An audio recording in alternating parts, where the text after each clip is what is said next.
Home of the Sports Bash with Mike Gill, 97.3 ESPN, WENJ, WENJ HD, Millville, Atlantic City. Somebody's favorite radio program? Yeah. 97.3 ESPN presents the Sports Bash with Mike Gill. When I'm driving, I got a guy on the radio who talks to me. I can't see him, but he talks to me. Now, live from inside the Ocean Casino Resort Studio, here's Mike Gill.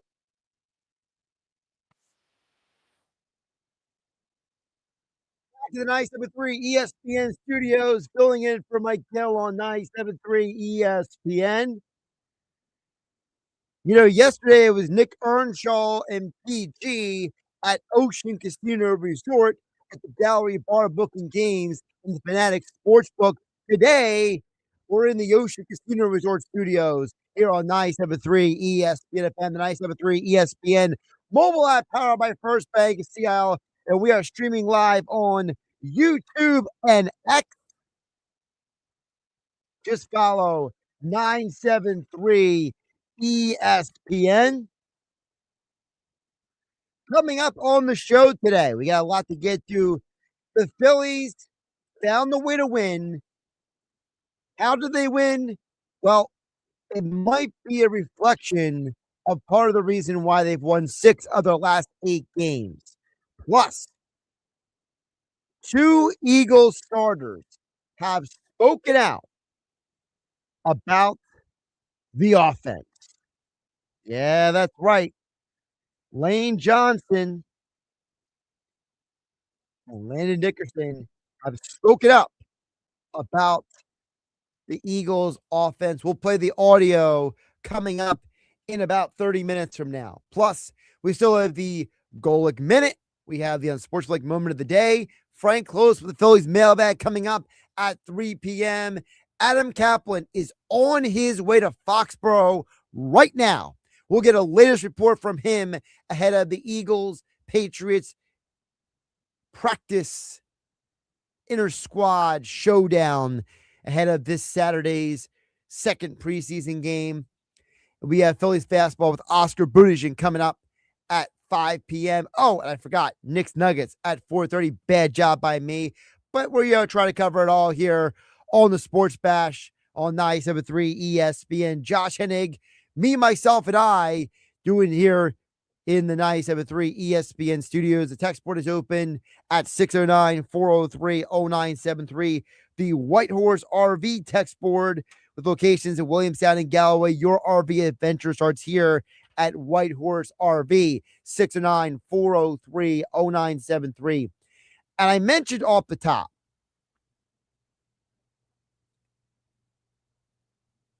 the Phillies have won 6 of the last 8.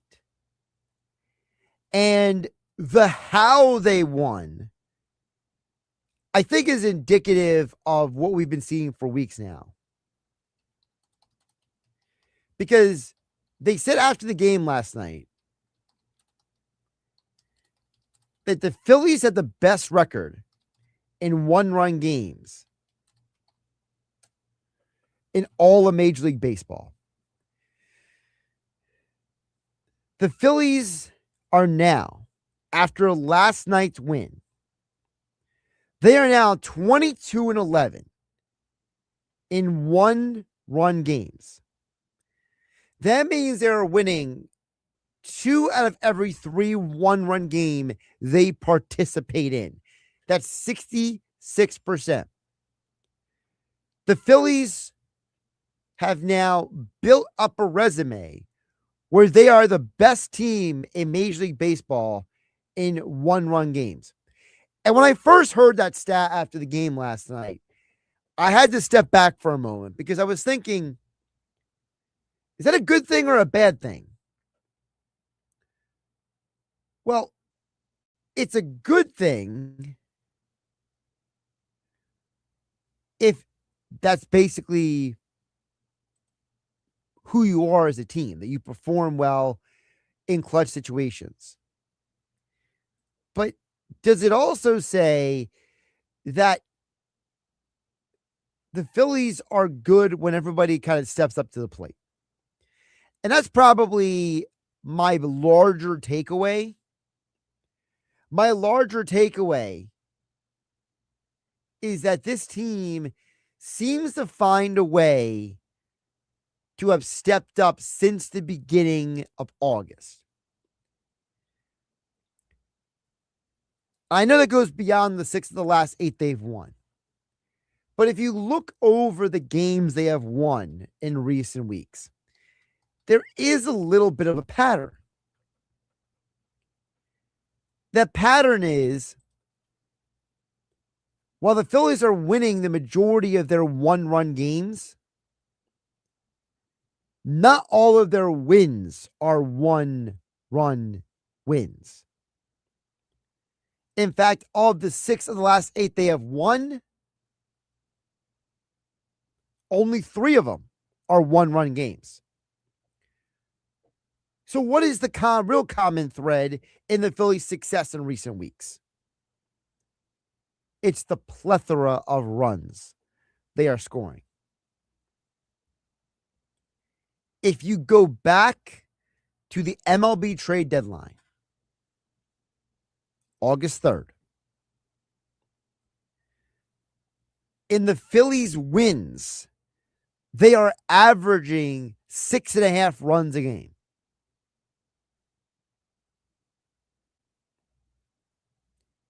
They have won 11 games this month. So in those 11 wins, they are averaging 6.5 runs. Sure. Well, they have 12 wins on the month. Well, 13 wins on the month, but 11 wins since MLB trade deadline. I know it's a little confusing. We'll try to keep up here. In their losses, they're averaging 3.5 runs a game. So what's the message there? The boomer bust nature of this team is still an element that concerns you a little bit. Now, if the Phillies have kind of found their way in the last few weeks, then that's a great sign that they can make a deep run in the postseason. And part of that success has to be directly attributed to Bryce Harper. Bryce Harper has a 21-game on-base streak. It's the longest active streak in Major League Baseball, tied for the longest streak over his last 5 seasons. He hasn't done this since 2024. Wait a minute. What was 21 days ago, though? I'm trying to think back in my mind. What was 21 days ago? What could have happened? 21 days. Oh, I remember. That was the day that Bryce Harper was in Miami and came out and said, the Phillies need some more help. Remember that? And for all the critics of Bryce Harper, and there have been plenty to criticize of him over the years, who said he's out there complaining, he needs to go out there and play. Well, Harper went out there and played. He has been a key part of this team's success in the last 21 days. That 21-day streak of him getting on base has directly lined up with this recent run of winning. Now, there are reports out there. There's this big meeting. Don Mattingly talked to the players about better plate approach. For the month of August, the Phillies have the most walks in all of baseball. Okay. The Phillies have one of the 5 best on base percentages in all of Major League Baseball since August 1st. So maybe there's a combination of Harper's success and also the team's hitting success. But it's also Luis Arias. Because part of the reason why I mentioned the MLB trade deadline is because something happened in the game last night that they brought up on the broadcast that I don't remember ever seeing before. When was the last time any of you saw an opposing team walk Bryce Harper to get to the next guy. It hasn't happened that often. Bryce Harper, a threat again. Bryce Harper's bat has become a weapon in the Phillies lineup again, to the point where even the Marlins are looking at him and saying, yeah, we'll take the risk and go after Luis Arias. Luis Arias is going to win the batting title. But a baseball team last night said, we would rather take our chances with Luis Arias than Bryce Harper. That is a massive statement of where Bryce Harper's bat is and where this Phillies offense is. Thanks to the Phillies now winning 6 of their last 8 and now 4 in a row, they have catapulted themselves back into the number 2 spot in the wild card. Now, they're only 1 game ahead of the Padres because the Padres themselves won 7 of their last 10 games. So the Padres are similarly on a good run at this point. But the Phillies are pulling away from the Diamondbacks, the Marlins, and the Cardinals. And last night's game was a perfect opportunity for Philadelphia to knock the Marlins down a few notches. And how about Sanchez? Yeah, he gave up 8 hits, but only 1 run. He has 11 wins at home this year. It's the most by any Phillies pitcher since another left-hander, you might have heard of him, Cliff Lee. Yes, Christopher Sanchez is doing stuff that we haven't seen since Cliff Lee was on the mound for the Phillies. And that's why I say if the Phillies keep playing the way they are now and they can carry this into the postseason, yes, this is an extremely dangerous baseball team.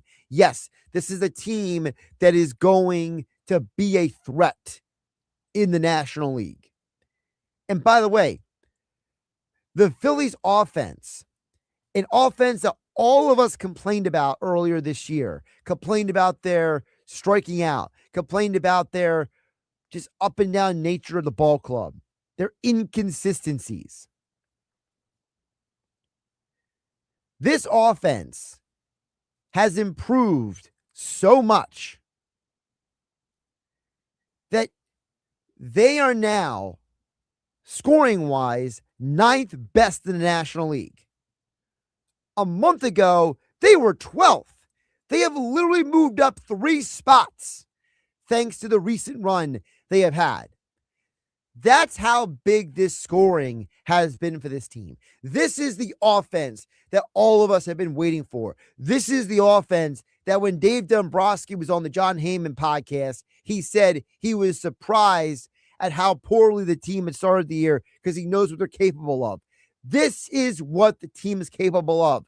And the 2 biggest catalysts for this success have been Bryce Harper and his 21-game on-base streak and Luis Arias.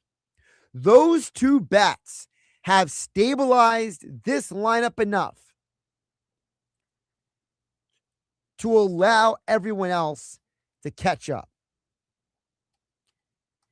Who is everybody else? I think there's 3 guys we have to give credit to for kind of finding their way as well. Well, I say Bryce Harper and Luis Arias deserve a ton of credit for the team's success in terms of getting back on track offensively. There's a couple other guys I think we have to highlight and give a bit of a tip of the cap to as well. Because again, this offense is going to be the key to this team making a postseason run. There is no way the Philadelphia Phillies can make a deep postseason run if this offense does what it did last year against the Dodgers, the year before against the Mets, and the previous year before that in the final 3 games of the NLCS against the Diamondbacks, and that is go silent. There is no way the Phillies can win, make a deep postseason run, and have hope to win a championship if the offense is going to sputter and basically like stutter their way through the postseason. So I said there's 3 guys that deserve a lot of credit. The number one is Bryson Stott. Bryson Stott has a .320 batting average and a .445 on base percentage since the team returned from the All-Star break. He also has 15 RBI and 22 walks. And he's doing this while in the midst of changing positions in the middle of that stretch of games. He has not missed a beat. We have to look at Bryson Stott and give a hat tip to him, because what he has done in recent weeks has been something we have all been waiting for. We have been waiting for this guy to become that consistent bat that we can rely on. We have been waiting for him to become the guy that we know he can be. We all know that Bryson Stott is capable of being a good hitter. And I think that the combination of him and Bryce Harper, and then the addition of Luis Arias, are all part of the conversation. The second guy we need to highlight, and I feel like this for some people may be a bit of an eye roll, but I'm going to do it anyway.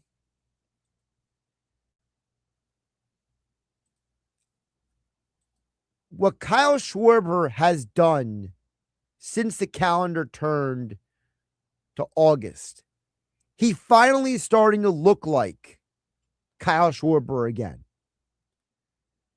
And it's not just because of the homers. It's because of the walks. Kyle Schwarber has 13 walks and 11 RBI in the last 16 games.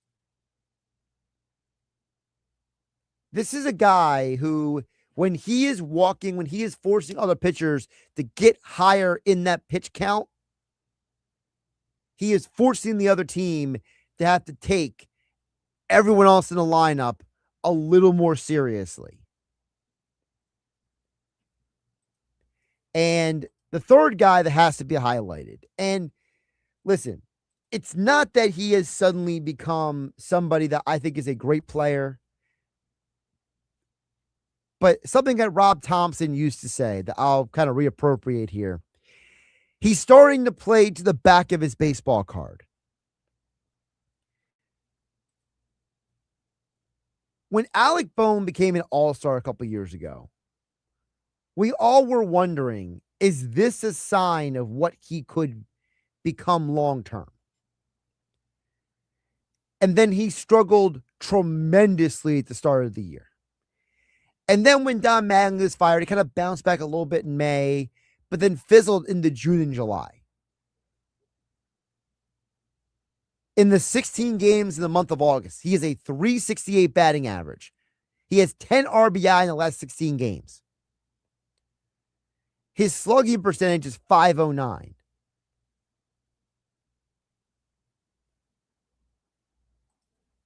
So what just happened here? I just spent the last few minutes highlighting Schwarber, Harper, Arias, Bohm, and Stott. So you want to know why the Phillies are averaging just over 7 runs a game this month? As Jason Kelce would say, it's the whole team. And they deserve a ton of credit for finding a way to rebound on all of this. The White Horse RV text board is open at 609-403-0973. Also, we got messages coming in on YouTube and X at 973 ESPN. We'll get to your messages as well in just a bit.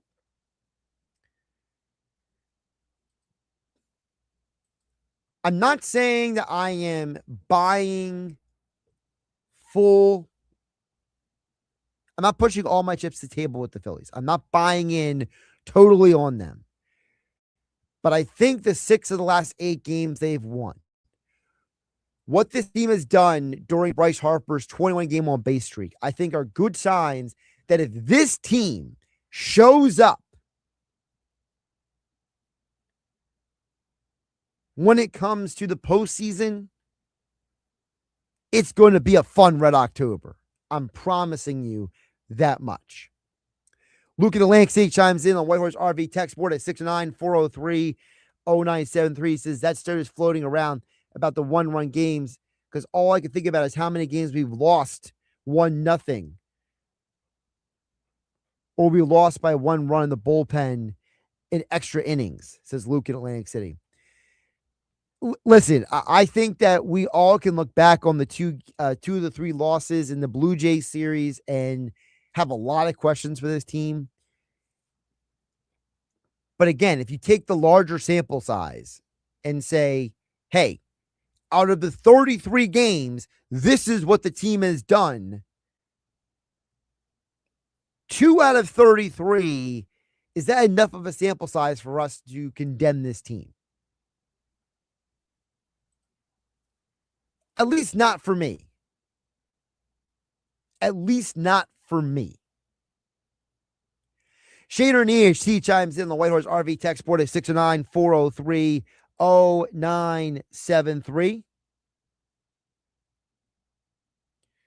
Shaner says, I know y'all hate him, but my boy Bohm is going to meet or beat the back of a baseball card. It's happening right at the right time. Haters going to hate, but batting average isn't seen the last 2 weeks. So Shaner and EHT.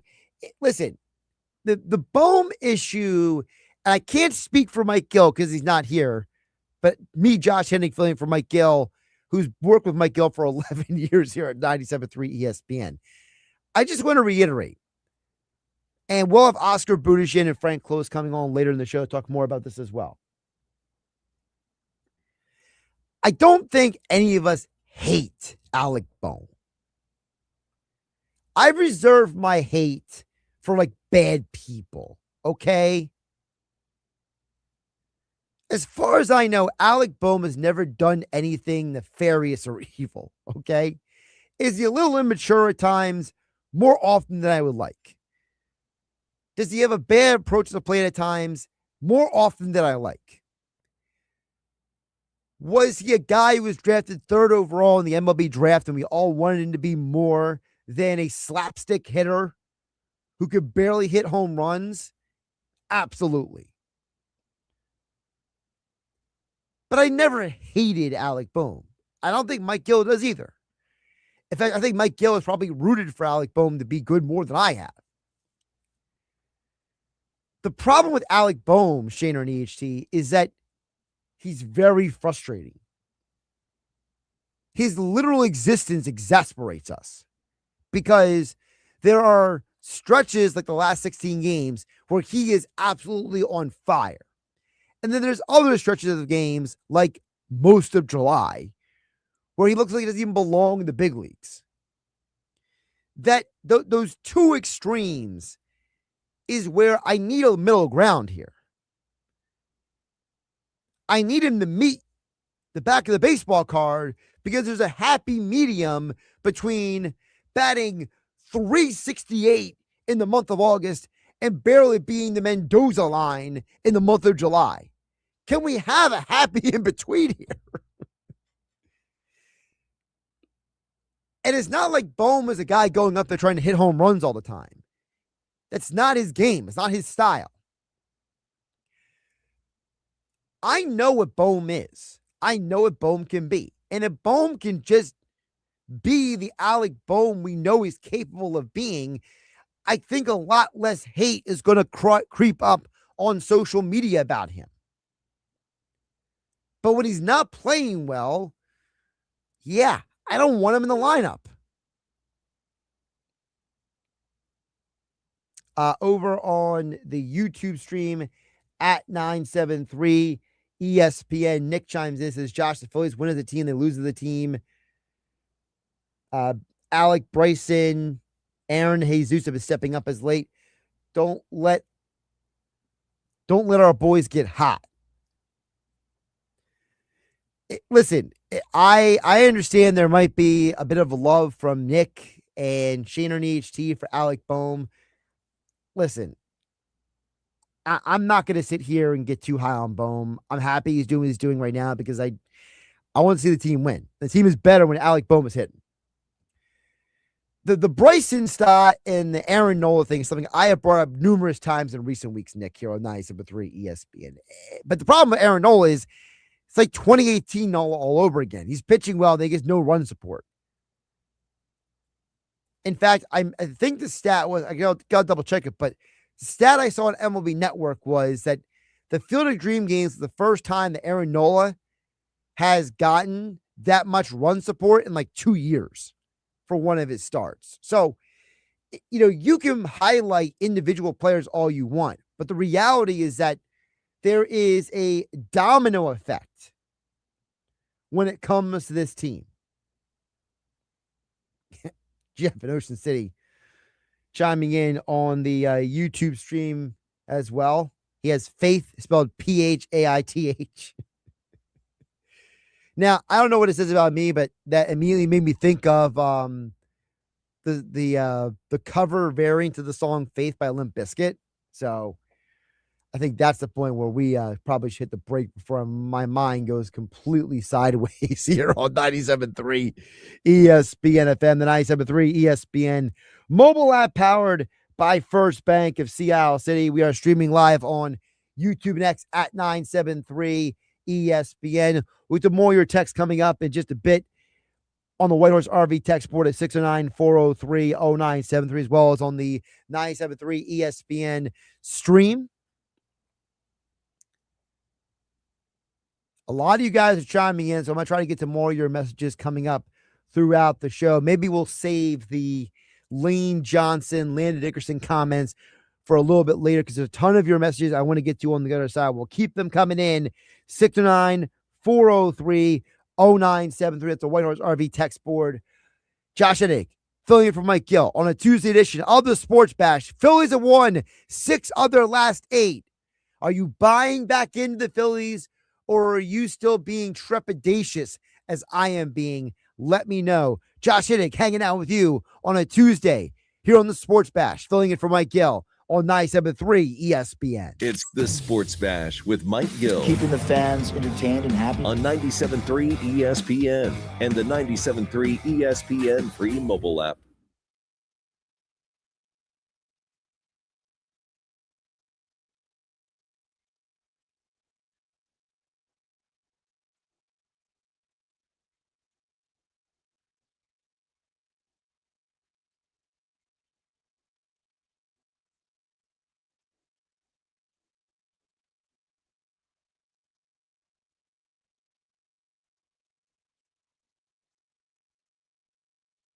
Sebastian Maniscalco, live. Well, some people do Venmo. Maybe you went out to dinner before the show. Somebody paid, and then the rest of the group said, no, we'll Venmo you later. No, you pay me. No, right? You can leave here tonight and wrap yourself around a tree. Where does that leave me? Live on stage at Ovation Hall and Ocean Casino Resort for 8 shows in September 2026. Get tickets now at theoceanac.com.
Be like, well, trying to find a needle in a haystack. Sure, you can post your job to some job board, but then all you can do is hope the right person comes along, which is why you should try ZipRecruiter for free at ziprecruiter.com/radio. ZipRecruiter doesn't depend on candidates finding you. It finds them for you. Its powerful technology identifies people with the right experience and actively invites them to apply to your job. You get qualified candidates fast. So while other companies might deliver a lot of hay, ZipRecruiter finds you what you're looking for. The needle in the haystack. See why 4 out of 5 employers who post a job on ZipRecruiter get a quality candidate within the first day. ZipRecruiter, the smartest way to hire. And right now, you can try ZipRecruiter for free. That's right, free at ZipRecruiter.com/radio. That's ZipRecruiter.com/radio. ZipRecruiter.com/radio. ZipRecruiter.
The times you spend with your friends and loved ones are the best and will become lifetime memories. Make sure you stay in the picture and stay away from fentanyl. Learn the dangers and risks of this frightening, deadly drug at stayinthepic.nj.gov. Visit stayinthepic.nj.gov for human services.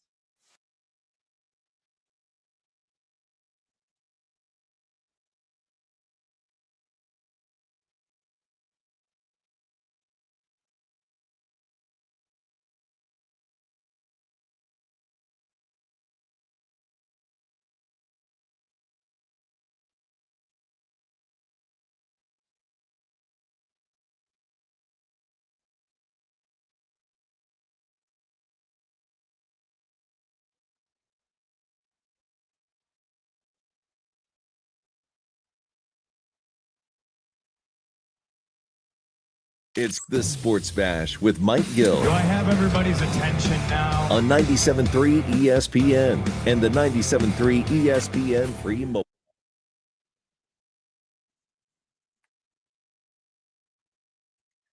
.234 on the Sports Bash. Josh Hennig calling for Mike Gill on 97.3 ESPN.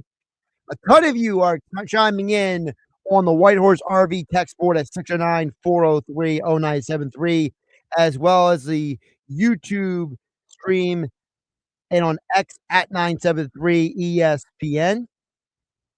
You know what we're going to do?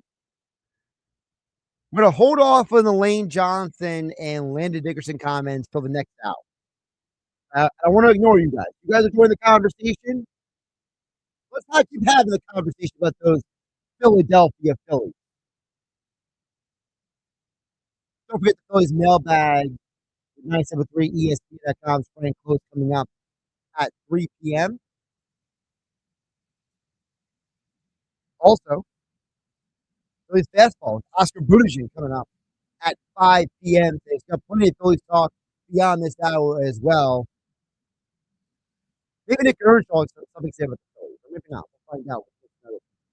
4:30. But right now, back to the Whitehorse RV text board at 609-403-0973. John in Avalon chimes in and says, with the Phillies winning 6 of their last 8, it's great that they can keep up this pace. They'll definitely get the chance to make the playoffs Whether you win by 1 run or 6 runs, it doesn't matter. Just like in football, good teams find ways to win. Bad teams find ways to lose, says John in Avalon. Yeah, it's kind of like the phrase that I use all the time that Mike Gill rolls his eyes at me about, Dominic Toretto. Doesn't matter if you win by an inch or a mile, winning is winning. Mike Gill hates when I bring that up. But it's apropos. It's the idea that you're right, John in Avalon. It doesn't matter if you're winning 7-1 or 6-5. You just found a way to win. And sometimes we get so hung up on the style points that we forget that no one's going to remember. Like when the Philadelphia Eagles won their first Super Bowl for the 2017 season, but in February 2018, no one was going back and relitigating every game that season. We remember moments in the season, like Carson Wentz's deep shot, the Nelson Aguilar versus Washington, Carson Wentz blowing out his knee against the Rams, but they won anyway. Nick Foles struggling against the Raiders for Christmas and then being a huge part of the team's success in the postseason. We remember moments in the storylines of the season, but most people can't name for you every single score of that year. For the 2008 Phillies, you don't remember the score of 162 games, but you remember the moments throughout the season, like how they started out slowly, but then they kind of started circling around. They got hot for May onward, how the team had multiple moments where guys like Shane Victorino had clutch hits along with Jason Worth throughout the year, how the addition of Joe Blanton stabilized the rotation. So John Avalon's right.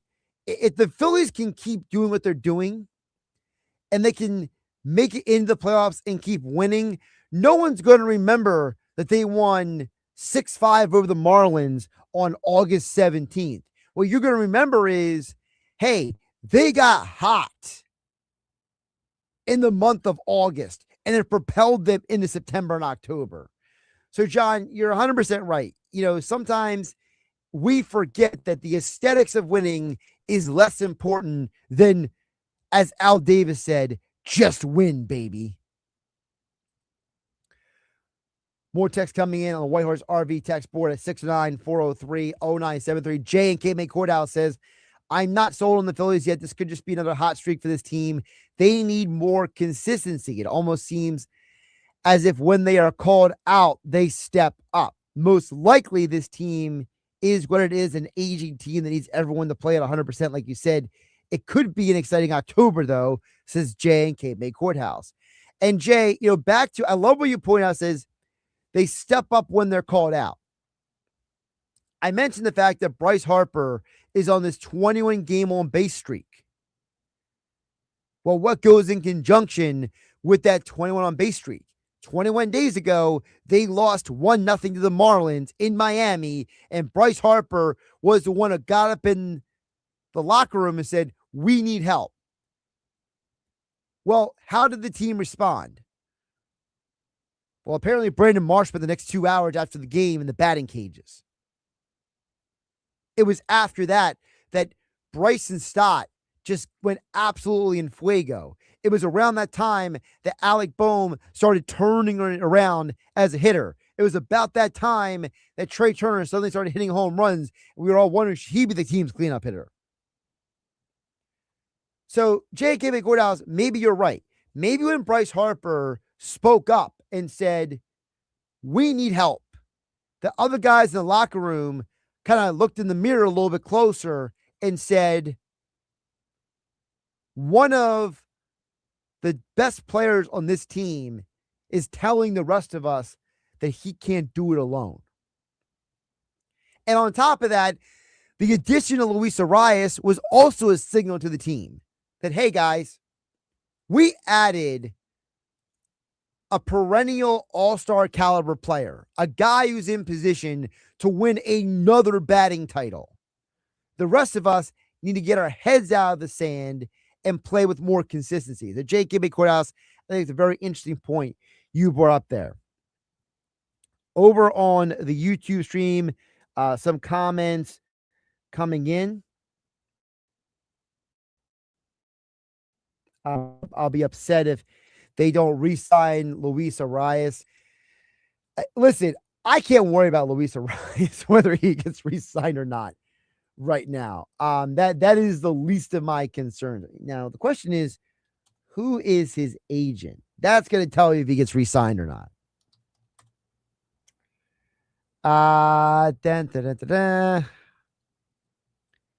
He is represented by the MVP Sports Group. Now, I'm not familiar with them. Let me look at them up for a sec. Oh, no. I was going to say, if it was Scott Boras, I would be like, yeah, he ain't resigning. Okay, that's interesting. So the MVP Sports Group also represents Jimmy Rollins. That's a fascinating little nugget. They also have represented Fernando Tatis, Albert Pujols, Manny Machado. Now, that's an interesting history nugget. So Machado, remember, Machado said no to Philly and went to the Padres. Part of the reason why we got Bryce Harper was because we were courting Manny Machado, and he left. So that's interesting. But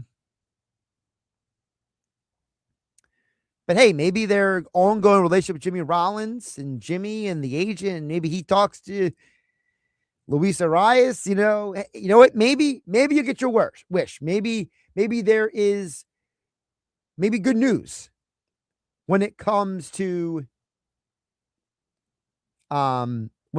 signing Luis Arias. I would think if anyone is going to help this team maybe bring back a player, Jimmy's probably one of the biggest and best spokesmen and representatives for this team. Jackson chiming in on the YouTube stream says the Philly season depends on Mattingly more than ever. He needs to make better decisions. Surely other coaches can help. Well, what's weird about it is, Jackson, they brought in Mattingly because he was supposed to help Thompson. Remember? The whole point was you brought in Donnie Baseball because he was supposed to be another baseball man to help Rob Thompson. So the irony here is that you brought in Mattingly to help be another baseball voice, and then you got rid of Thompson, and you made Mattingly the manager, and now I don't even know who the person is who's going to press back on Mattingly.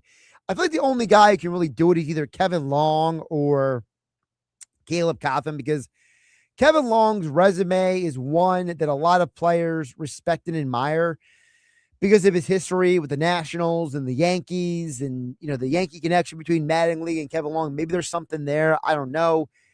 Mattingly has been very vocal about how he leans on Caleb Cotham for a lot of decisions.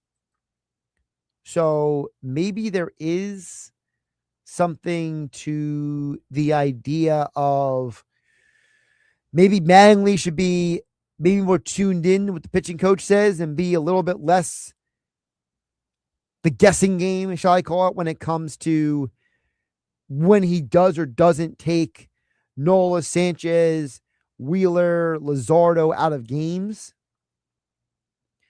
Although I will say the last few games, he has been better about when he takes starting pitcher out than he was the previous few weeks. So maybe he is learning.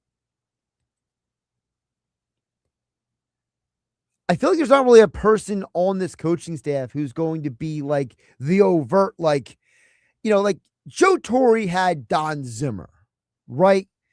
Terry Francona, he had, oh my goodness, who was the guy he had in Boston? I'm drawing a blank on his name right now, but he had that guy in Boston with him who was a great voice in his ear.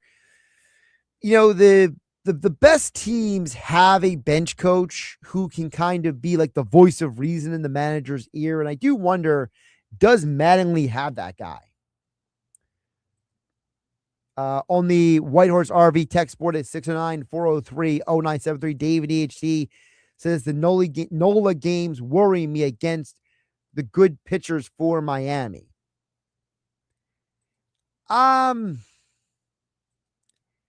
Yeah, I'm not fully sure what what Nola game you're referring to. And Miami only has two good pitchers. Okay. It's basically, at this point, it's basically Alcantara and I guess the other Miami good pitcher. I think you were kind of overrating them what the Marlins have to offer pitching wise. I'll just put it that way.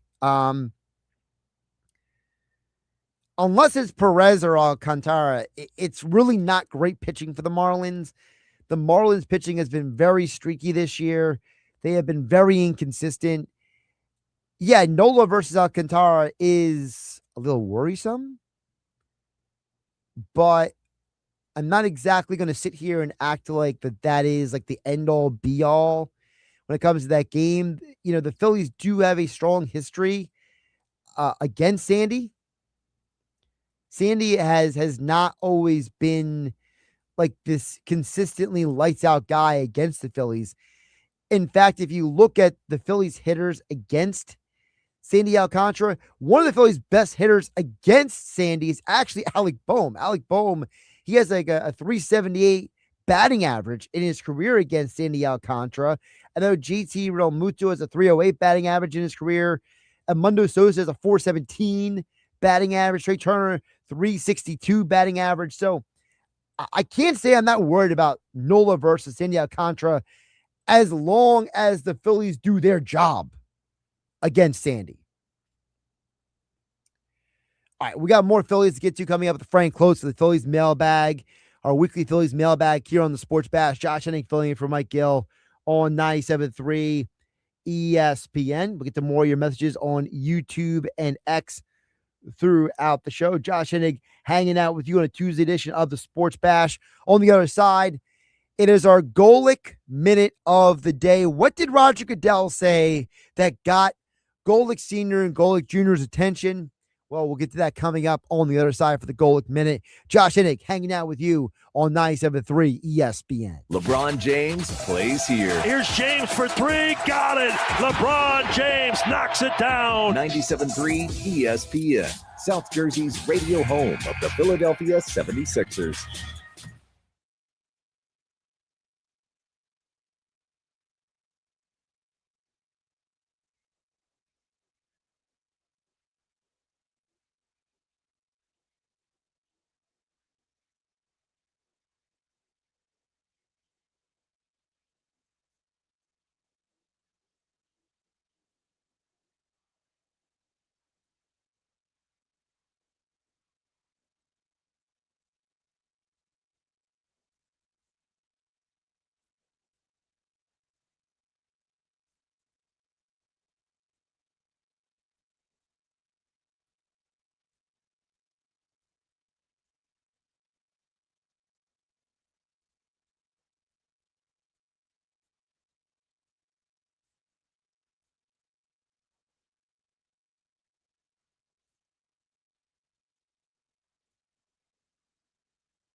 Ventnor Social is Down Beach's go-to place for game days. No shower happy hours, beach nights, live music, great food, cold drinks, and being social. From cheering on Phillies baseball team and other sports action on their 20 big screen TVs, to enjoying a cold beverage on the roof deck, to playing an arcade game, plus game day food and wing specials, along with other delicious cuisine. Get social at Ventnor Social, Ventnor Avenue in Ventnor. Check out their Facebook page for the latest specials and events.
Football is back, and no matter where game day takes you, Caesars Sportsbook keeps you in the action.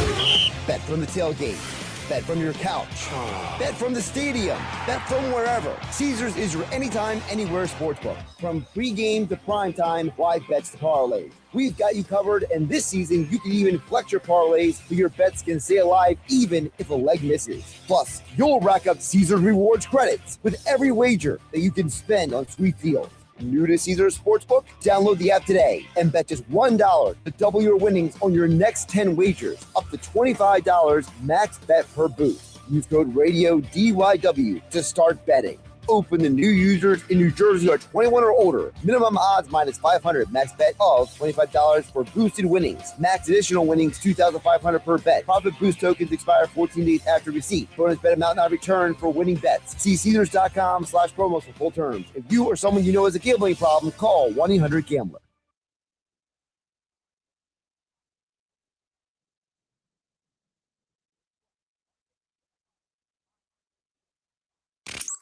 You're listening to The Sports Bash with Mike Gill on 97.3 ESPN and the free mobile app. You look at a flight from New York to London, it's a little 7 hours, so add that to the West Coast, another 4 hours to it. Players living abroad, tax situation. Mike, I just don't see it.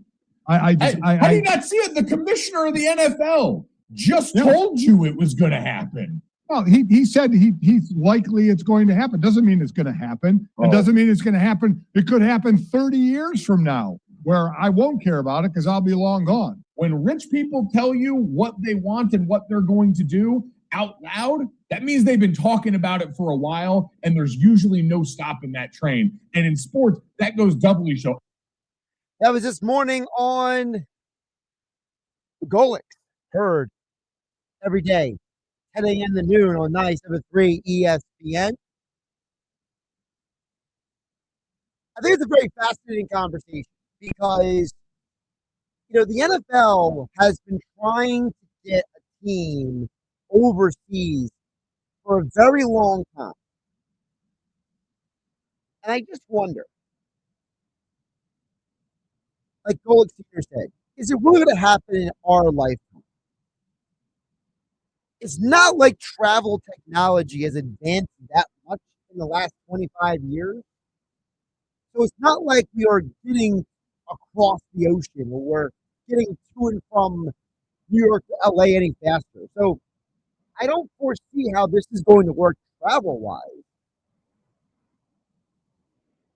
But Gojo is also right.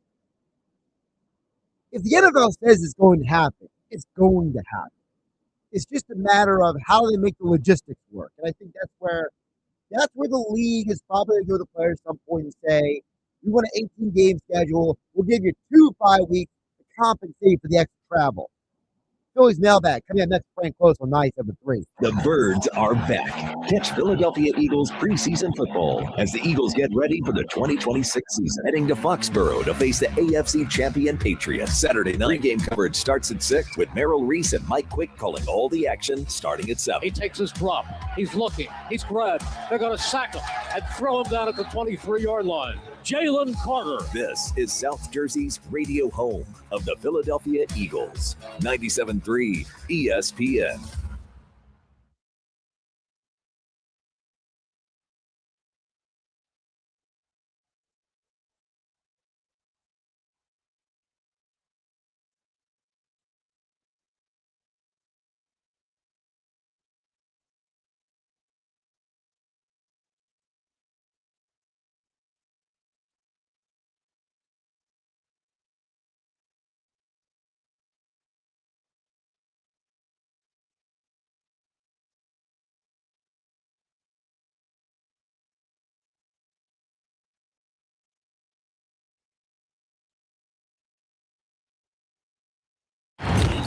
Football is back, and no matter where game day takes you,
Get your game on at the Fanatic Sportsbook in the gallery at Ocean Casino Resort. Go to Ocean Casino Resort. Go for the win. For more information, visit theoceanac.com.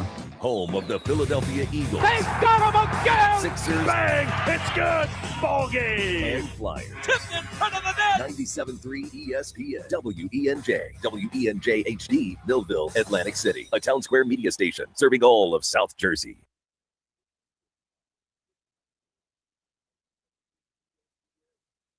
97.3 ESPN free mobile app. Now live from inside the Ocean Casino Resort studio, here's Mike Gill. 3 o'clock hour of the Sports Bash here on 97.3 ESPN. Josh Hennig filling for Mike Gill.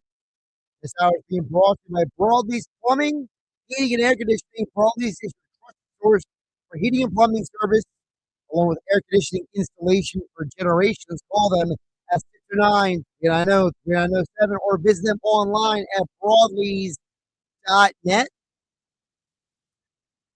This time each week, we get to the Phillies mailbag with our own Frank Klose from 973 ESPN.com. The Phillies have won 6 of their last 8 games.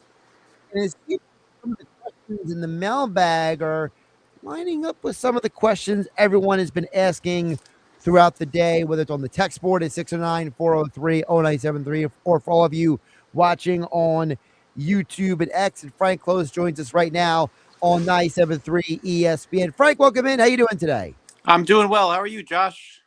I'm doing good. So, but before we get to the questions specifically in the mailbag, I kind of want to get, because Frank, you weren't on with us last week, so I want to get your perspective.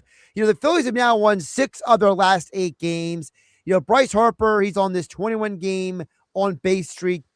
How much of what we have seen from the Phillies, Frank, do you think is who they really are versus just them being on a hot streak?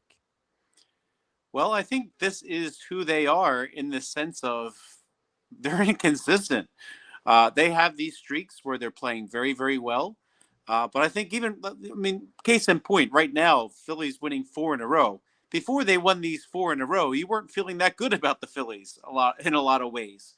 And then they turn it on, and then they play very, very well. So I think kind of what they are is a streaky team. Now, Luis Ariz, he was brought in to try to stabilize some of that streakiness and be a consistent bat. And we'll kind of see how that is in the long run. I know he went for a few games without a hit, and everybody was panicking. I don't think that was necessary. I don't think you need to panic if Luis Ariz has a few days that are a little cold. But for the most part, he's going to hopefully stabilize that lineup so you feel like there's a sense of consistency. But I think the reality of this Phillies team, and we even seen it in previous years, they can be really hot and they can get cold very quickly. I mean, even thinking back to the 2023 playoffs, they were super hot and then went super cold, and then next thing you know, they're eliminated when everybody was ready to write the ticket to the World Series. So I think a lot of what you're seeing is a very streaky Phillies team, and that's what they're going to be. Well, speaking of being a streaky team, Frank, let's get to the mailbag. I'll start with Ed. He asks, might the Phillies be looking over their shoulders at the team slowly creeping up? What's interesting is that this week they do have one of those teams, the Marlins, and then next the Cardinals. So, in some ways, maybe the partial answer to Ed's question, Frank, is they are, because they're facing them right now, right? Yeah, I think it's overall important not to think of things that way. Now, I will say the Marlins and the Cardinals, I think both of those teams have enough holes that they really aren't a threat to catching up to the Phillies. I tend to think the Phillies are better than both of those teams, and long term, as you play it out, I think they'll be ahead of those teams. But I really think the two that kind of are the ones creeping up are the Arizona Diamondbacks. I mean, they're a talented team. They've had some injuries. I mean, they signed Zach Gallen and never really got to use him because of his injury, and so that's kind of hard to come back from when you're paying a lot of money for a starting pitcher and leaves a hole like he did. But they're deep enough that they cut Paul Sewald, who was a really nice pitcher. I know Mike had written up about that last week, claimed by the Blue Jays, by the way, before the Phillies had a chance to even get in on him. But I think they're a team that could be someone who can get them. They did. They got themselves back into the wild card picture, and they could be someone who could compete for it. And then the Padres, they were a team that maybe some people thought would make some trades, maybe trade Mason Miller, but instead they added at the trade deadline, and I think they're probably the bigger contender for the Phillies for a wild card spot at this point. So I think those are the teams to keep an eye on, but I hate to think of the idea that a team like the Phillies would be looking behind them, because I think they need to look in front of them. I think they need to look at the team that they're playing at any given time, focus on that team, beat that team, and that's how you get to the playoffs. You can't get into the playoffs worrying about somebody else. You got to take care of business yourself and let the things fall as they should. And if you are a team that's worthy of the playoffs, you should take care of that on your own just fine. Phillies mailbag with Frank Klose. Of course, people can chime in on the text board as well at 609-403-0973. Let's finish up with a couple of questions that came in that we already have loaded up, because we've got to go big picture, then we'll go small picture here when it comes to the Phillies. Carmi, I think that's how you say the name, it chimes in, says the Phillies standing at 6-7-58. How many wins do they need to get to the postseason? Now, Frank, this is an interesting question, because I think this kind of lines up with, hey, the Phillies are doing well this month, but they got to finish out this month, and they still got all of September to get through before we even get to a potential Red October. So, I think kind of the way I would repurpose this question, is, at least for me, Frank, is what do the Phillies have to do beyond the Marlins series in order wins-wise to get into the postseason? Yeah, so since that question came in, they won last night, so they're off to a good start. That was win number 68. And so, when you think about it, usually to be a wild card, I think given the teams that are around this year, 90 games, you maybe feel a little safe. And to get to 90, you need to win 22 more if you're the Phillies to get to that 90 number. So I think that going 22-14 would maybe be how you would feel safe. So now that's easier said than done. That's 8 games over 500 the rest of the way. And Phillies have kind of been teetering about 500-ish for a while now, right? Because they had hit the 10 games over 500 mark a while ago. Finally got back up to that. So I think to feel safe, you want to be like 22-14. If you go 20-16, you might have a shot. I mean, that puts you at like 88 wins. But we've seen teams make it with less than that in the past, but I think they just really need to kick it into high gear. Hopefully or at least what usually happens is you make your July deadline acquisitions and then you play a little bit at a higher level than you did before. So, I'd like to see the Phillies do a little bit better than that, but then, the Phillies do have a pretty tough stretch ahead. I mean, they are going to get some action against some of these contending teams. And, I think the story of the Phillies so far is they've beaten the teams that they're supposed to beat, but then they've struggled when they struggled against some of the better teams. So, I want to see the Phillies take some games against the Braves in September, right? They've been saved for the end. And as other teams maybe roll through, like the Diamondbacks, you got to take some of those games in that head-to-head action. So I'm thinking they need to play about 8 games over the 500 mark the rest of the way, and that's kind of hard to do. When you consider that you only have under 40 games left, right? This is it's going to end quickly, it seems. I mean, the playoffs this year actually start the last week of September, so this is going to come a lot quicker than you think, right? So we're talking about Phillies have about 5 weeks to really make their mark and claim a playoff spot. Yeah, and Frank, to your point, so I pull up on the screen for those watching on YouTube and X, 10-game stretch from August 31st through September 13th. They got 10 games against the Diamondbacks and the Braves combined. And then sandwiched in between is this American League team that always seems to be a thorn in the Phillies' side. You might have heard of them, called the Astros. So, and that's just a part of the September schedule. Let's not forget that the end of the month, they still got the Brewers in Tampa Bay. So they got a stretch of games where it ain't going to be easy. And you could argue, Frank, that they have to win the games this weekend to this weekend to make sure that that September schedule doesn't doom them. Yeah, I would agree with you. I mean, I think they're a better team than the Marlins. They got to beat the Marlins. Not just win 2 out of 3. I think they need to start doing some sweeps. It was good that they swept the Twins. Twins, another team that that was a good team this year so far. They actually added at the deadline, so a sweep against them is not inconsequential. But you really need to, like I said, if you want to be 8 games over the 500 mark, that means you need to play some ball. You need to take advantage of the ones you're supposed to win. But they're going to have to beat the good teams. I mean, and quite honestly, Josh, if they don't beat the good teams, then they really don't deserve the playoff spot. So it's time to start beating some of these good teams. Frank Klose joining us for the Phillies Mailbag. Of course, you catch it each week over at 97.3 ESPN.com. Frank joining us for another Phillies Mailbag this week.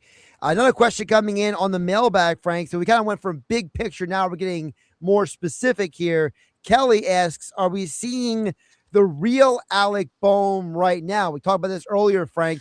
He's hitting .368 in the month of August, after having probably what most would consider a horrible April, a horrible July, and a solid May and June.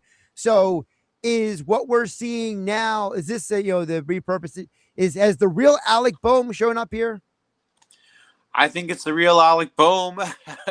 Kind of like what I was just saying a while ago. The real Alec Bohm, I think, is inconsistency.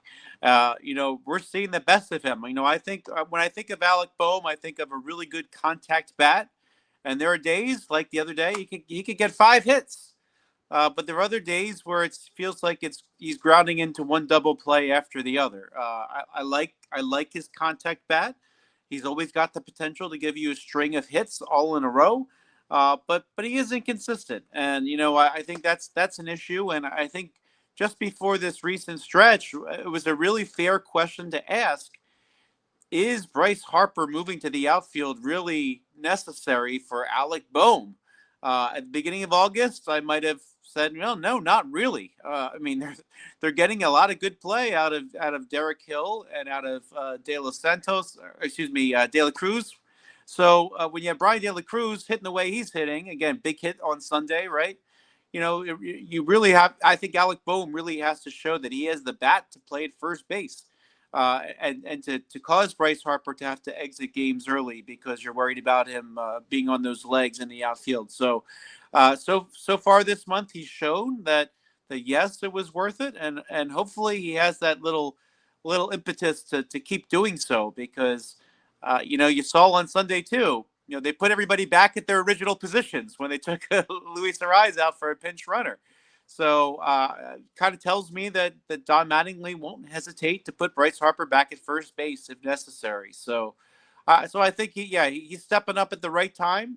I hope we see that consistency the rest of the way, because that means a successful Phillies team. But even in this hot stretch, I still see people ask questions. Oh, why is he batting 5th? He has the right-handed bat in this lineup. I mean, JT Realmuto, for as great as he is behind the plate and as great as his bat was, I think JT Realmuto's bat is the bat of a 35-year-old who's got a lot of miles on him. So he can't be your number 5 hitter. So I think that becomes Alec Bohm's responsibility with this lineup. So I think that, yes, he's got the ability to put together a big string of hits. I love the contact he makes. Let's hope he's feeling. And the other thing too is we've seen him, for lack of a better phrase, throw temper tantrums when he's struggling, which makes me think it gets into his head sometimes. So hey, if he's getting hits, I think he's in a good headspace. So I'd like to see a lot more of that from him down the stretch. Really, the Phillies are so much better when Alec Bohm is getting hits. So yes, he's inconsistent. I know Kelly, who asked the questions, a really big fan of Alec Bohm. So hopefully she sees some success from him over the next 6 weeks and beyond. I do find the Alec Bohm fans out there fascinating, Frank, because it's like, I had Shaner and EHC texting earlier about, how people hate on Bohm. And I was saying, look, I can't speak for everyone, but I feel like most of us here on 97.3 ESPN, we don't hate Alec Bohm. Like, we don't like when he goes back, we're like, oh, here's Alec Bohm again. It's just, we know who he is, right, Frank? He's never going to live up to being the 3rd overall pick in the MLB draft. He's never going to be that guy. Is he a guy who can get you 95 RBI a year? Sure. But I also know, Frank, that he's not a home run hitter. So I don't expect him to go out there and hit a bunch of home runs. Mm-hmm. And I find that, his approach at the plate at times is what bothers me, because for a guy who's does his best work as a contact hitter, he seems to approach the plate forgetting that that's who he is. So I don't hate Alec Bohm. I don't think you hate Alec Bohm either, Frank. It's just we know who he is, and we never expect him to be more than that. Yeah, I think the word approach is a really important thing to think about with him, because I've seen him come up in big at bats. I can't remember now; they're all running together in my head, but it was in the last 10 days. Steps up to the plate, 2 walks in a row. Phillies threatening, have a shot of coming back. Maybe it was last Sunday, and he comes hacking at the first pitch. And I forget who I was with watching that game, and I just said, "Oh, geez, I think he's going to be swinging away here." And he was. And instead of waiting for the right pitch, sometimes he's just swinging. And so yeah, I mean, he's been a Philly a long time. I think that they should know how they can manage him by now. If it was me, I would have, if I were Paco Figueroa over at third base, or I would be putting a hold sign on, right? So, or excuse me, I guess it's Contreras at third base. I would be putting a hold sign up for him. So, or a take sign. But he is who he is. I think that after this year, he probably moves on from the Phillies as they look to get a more consistent type bat in its place. I mean, and by the way, Bryson Stott has done an incredible job at third base, considering he was just thrown there. I think that gives the Phillies a lot of options going into next year. I think Bryce will be right back at first base. But if you're comfortable with Stott at third, then maybe you can play around where you add that bat to replace Bohm's bat. But but that said, I think if he leaves as a free agent, there are going to be teams who sign him. I think there's a lot of value there for the right team that has the ability to either be patient with him. But I think for a contending team like the Phillies, long term, they want some more consistency, and he has not been the one to give them that consistency. But yeah, very nice bat on him. I really like his contact. Don't hate him. I'm just trying to think of where he fits in best with this particular club. And I think what's interesting is the contrast, Frank, which is the guy that people I think should be putting more love to, and is the guy that has been way more consistent, especially the last couple of months than Bohm has been. Bryson Stott, since the All-Star game, has been on fire. And I remember we had the conversation you and I did a couple of years ago, and we kind of joked about how, a couple of years ago, Bryson Stott had one of the highest selling jerseys of any Phillies player. He was a top 10 jersey seller a couple of years ago. He is now fallen out of the top 25. But yet we see a world where people are like loving on Alec Bohm. And I feel like, no, we got to put some of that love to Bryson Stott too, because he is having a phenomenal second half of the year in the midst of a position change where he is playing, I think, way better than people expected him to at third base. Yeah, he's been incredibly impressive at third base. He kind of came up as a shortstop. I always thought he'd be best at second base, but I actually feel really confident that he is going to give the Phillies a lot of options. I would have no qualms if he sort of became the third baseman next year as they sort of reimagine their roster, and that's a really nice thing to have if you're the Phillies, because essentially, and I'll admit this, Josh, I was worried about 3 players changing positions to accommodate Luis Ariz. Well, in the end, I think the Phillies got better defensively at third base.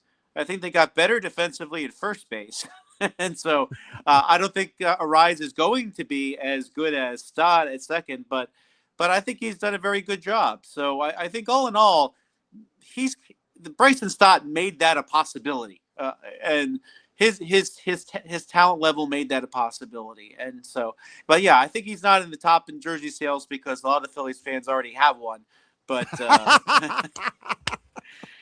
and by the way, he sold Ty Verdes a lot of records, I'm sure, with that AOK song. So that's true. That's true. He deserves a commission for that. Yes. Frank, I do have one message I wanted to get to on the text board at 609-403-0973. Person didn't leave their name, but they're asking, do we have any concerns about Sanchez's velocity being down or the fact that he's been giving up a lot of hits in recent starts? We're in the dog days of summer. The highest heat, highest humidity, kind of when a lot of pitchers have sort of what they call dead arm periods. And, not that they're hurt, but, when you're pitching this deep in the season, it just kind of catches up to you a little bit. So I think that because he's so skilled, he's the type that can give you 6 innings and not kill you and get past it and then round back into form later. So there's nothing that's given me enough concern where I'm worried about Christopher Sanchez. I think that perhaps the playoff-like atmosphere that's going to develop in September, I think that'll help get his adrenaline back up. But I'm not really worried. I think he especially because he has become a real pitcher. When he came into the major leagues, he was a thrower. Kudos to the Phillies to make him learn how to pitch, and I think that skill is going to really, really help him through any dead arm phase that he has. So I think it's good that he's able to get through 6 innings just fine. The Phillies will win a lot of games when that happens, and I can see him kick it up a notch as you sort of get into that playoff atmosphere. One more for Frank from the text board. The White Horse RV text board is 609-403-0973.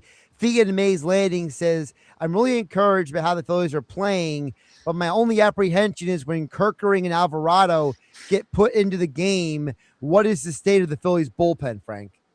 Well, I think you saw a real vote of confidence the other day in Jonathan Boland, who came in and got his first save. Yesterday, he got hit around a little bit. That's okay. Raley's pretty good, although he seems to give up these 2 home runs he gave up seem to be at inopportune times. But, I think that Raley and Boland have kind of jumped ahead of those 2 in the Phillies bullpen. I really don't trust Jose Alvarado in the late innings anymore. I hate to say it. If I'm the Phillies, I would be keeping an eye on the waiver wire to see who can potentially come in and replace him. I did tweet. I don't know how he can remain on the roster because all he's doing is coming in and walking a bunch of players, and his ERA would be higher if some of the other relievers didn't get him out of some of those innings. So I am concerned the most about Alvarado. Kerkering, he's really having a rough stretch right now. Did come in and get that out yesterday, but it's a little concerning. But I think Boland is stepping up, and Raley is a veteran that. Yeah, you see it with Raley. At least he goes after the hitters. Like if someone pops a home run once in a while, I'm less worried about it. But I'm more worried about someone coming in and walking a bunch of batters because those walks always end up badly. So I am concerned about those 2.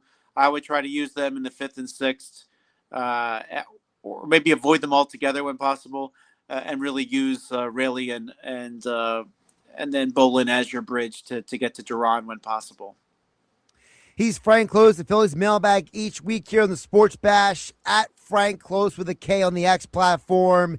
And of course, every mailbag will be up at 973ESPN.com each week. Frank will be back next week when Mike Gill returns with his baseball team from Jamestown is where they are at.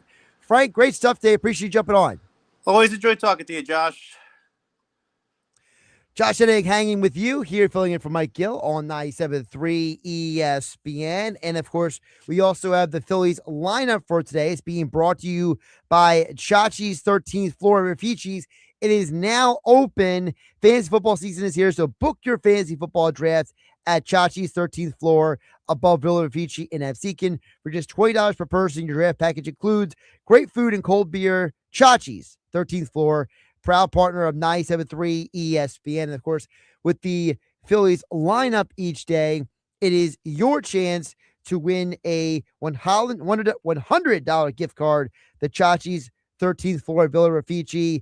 If the Phillies score 13 runs tonight, you will win with Chachi's 13th Floor. Of course, if there is no game this week when the Phillies score 13 runs, you are automatically put into the drawing for a $25 gift card to Villa Raffici. Just text your name and where you're from to 609-403-0973 for your chance if they score 13 runs tonight, or if they don't score 13 runs tonight, you could still win on Friday's edition of the Sports Bash.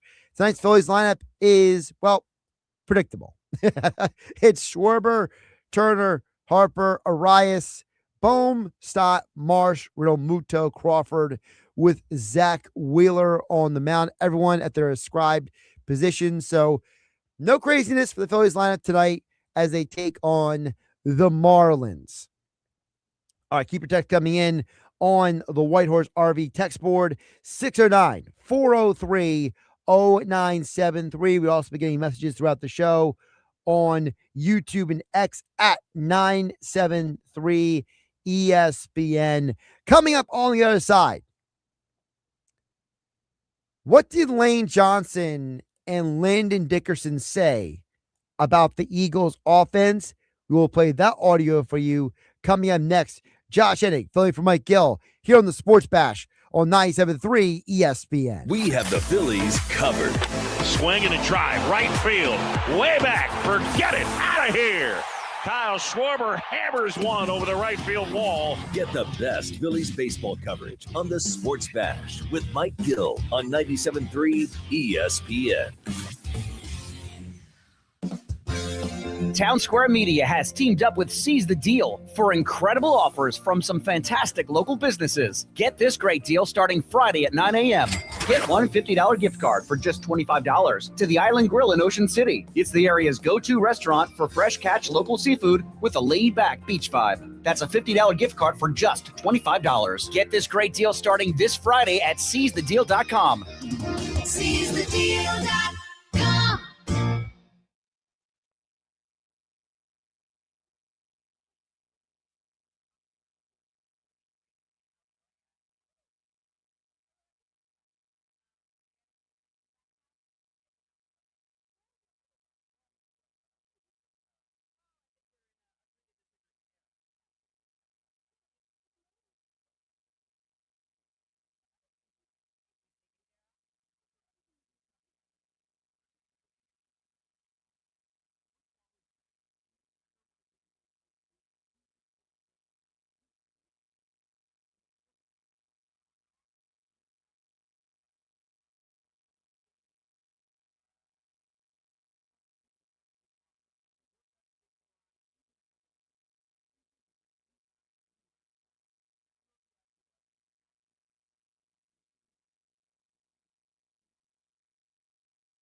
Get in the zone, AutoZone.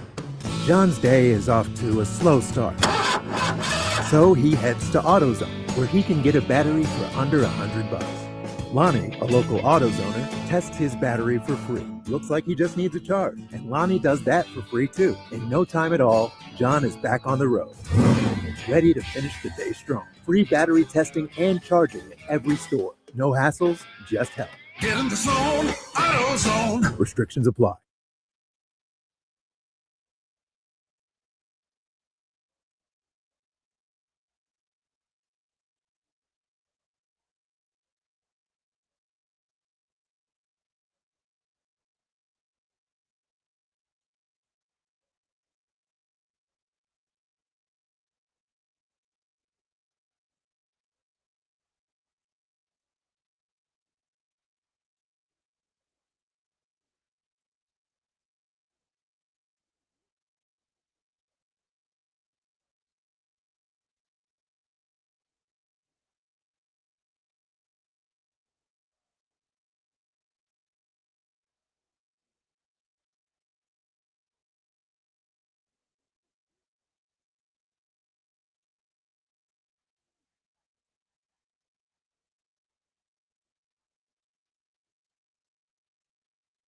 With GMF financing, the qualified buyers excludes Traverse and Corvette excludes prior sales. Bennett Chevy's end of summer clear the lot sale is going on now. Selling new Chevys at the lowest prices you'll find anywhere. GM supplier employee prices. Plus, you keep all the rebates, saving you as much as 20%. Save even more with available 0% financing. Looking for a pre-owned vehicle? Get a minimum $10,000 for your trade towards any pre-owned in stock. That's a minimum 10 grand. And our non-commissioned sales team is paid on your satisfaction, not how much you spend. So you're never hassled or haggled, and you'll never feel any sales pressure. What other dealer makes you offers this good? New vehicles selling at the true GM supplier employee price, and you keep all the rebates, saving you up to 20%. Pre-owned buyers get a minimum $10,000 for your trade. Even if it doesn't run, you still get a minimum 10 grand for total junk. Together, let's drive during Bennett Chevrolet's end of summer Clear the Lot sale. Egg Harbor Township and BennettChevy.com.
Three thirty-two on the Sports Pass. Josh Hennig filling in for Mike Gill on 97.3 ESPN.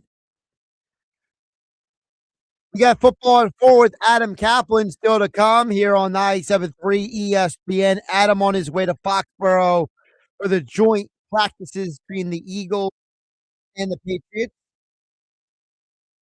There's a lot of conversation about what is the Eagles' new offense. And I was listening to the Green Light podcast yesterday, and Bo Allen had a one-on-one sit-down with Lane Johnson and Landon Dickerson. He asked them about the Eagles' offense. And I wanted to bring it to you guys out there listening on 97.3 ESPN FM, the 97.3 ESPN mobile app powered by First Bank. You see how we are streaming live on YouTube and X at 973 ESPN because, there's been a lot of conjecture and a lot of presumptions about the Eagles offense. And, I've tried to have this conversation with everybody and not everyone wants to hear it. And that's fine. Some of you out there, you're just a bunch of very angry, stubborn people, but the rest of you are good, realistic, go Birds fans. So I wanted to bring you guys, last week we talked with former NFL safety Nick Ferguson about Jalen Hurts. And this week, when I heard this audio from Lane and Landon, I was really kind of taken aback because, for two guys who are actively on the team to make the comments they made about the offense. It's one thing for former players like a Nick Ferguson or a Dan Orlovsky or a Nick Foles or a Kurt Warner. It's one thing for those guys to say something. It's another thing for guys who are in the locker room to speak up about the offense, about the offensive line. And I wanted to start specifically with the offensive line because there has been a very strange narrative put out there that Lane Johnson was considering retiring because Jeff Stoutland was gone. And even though there was never any evidence to feed into that narrative was put out there. And so Lane Johnson was asked directly by Bo Allen, about, hey, you got a new O-line coach. what has that whole situation been like for you? And Lane, the brutally honest guy he is, gave you a Lane Johnson type answer. Just being a former player, he knows kind of how the line of scrimmage operates. And so from a communication aspect, I think it's just been very, very easy. Obviously a different scheme, but a lot of the same stuff we've done, just different words, but really just under center more, play action. And yeah, it's been fun. We got some characters, and so he's getting introduced to all the characters in the room too. I love that answer from Lane because he highlights the reason why Chris Cooper is here. Chris Cooper is here because he's a former player. There was no way that they were going to replace Jeff Stoutland with some random guy. Just some whatever dude. They had to replace him with somebody who was going to be a legitimate high-level coach. Chris Cooper is a guy who played in the league for a decade. He's also now coached in the league for several years. He's a guy who coached on Vic Fangio's staff in Denver. He's a guy who coached with Kevin O'Connell in Minnesota. That's part of the reason why Cooper and Sean Mannion know each other. So the whole narrative about how, they're not going to like this new guy, Lane Johnson, at least for me, put that to bed. But he did go on to say and admit what we all kind of have always thought, that the Jeff Stoutland departure was a little weird. Yeah, it was an interesting transition. Somebody, just the mentor to me that put his reputation on the line, drafted me, when they did. So a lot of pressure was put on him, man, and just kind of our evolution through the years and what we all achieved together. And I feel like we both just kind of fed into each other personality-wise.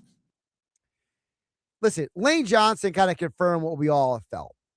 And, you saw a little bit of it play out during Super Bowl Radio Row this year when Mike Gill from the Sports Bash, him, Scott Grayson, Nick Earnshaw, all the guys were down there at Radio Row when the players didn't really seem to want to talk about it. They were still in shock about the team moving on from Stoutland. And then Stoutland went on Jason Kelsey's podcast and kind of the New Heights pod talked about how, last year, for lack of a better term, you kind of saw the beginning of the end coming.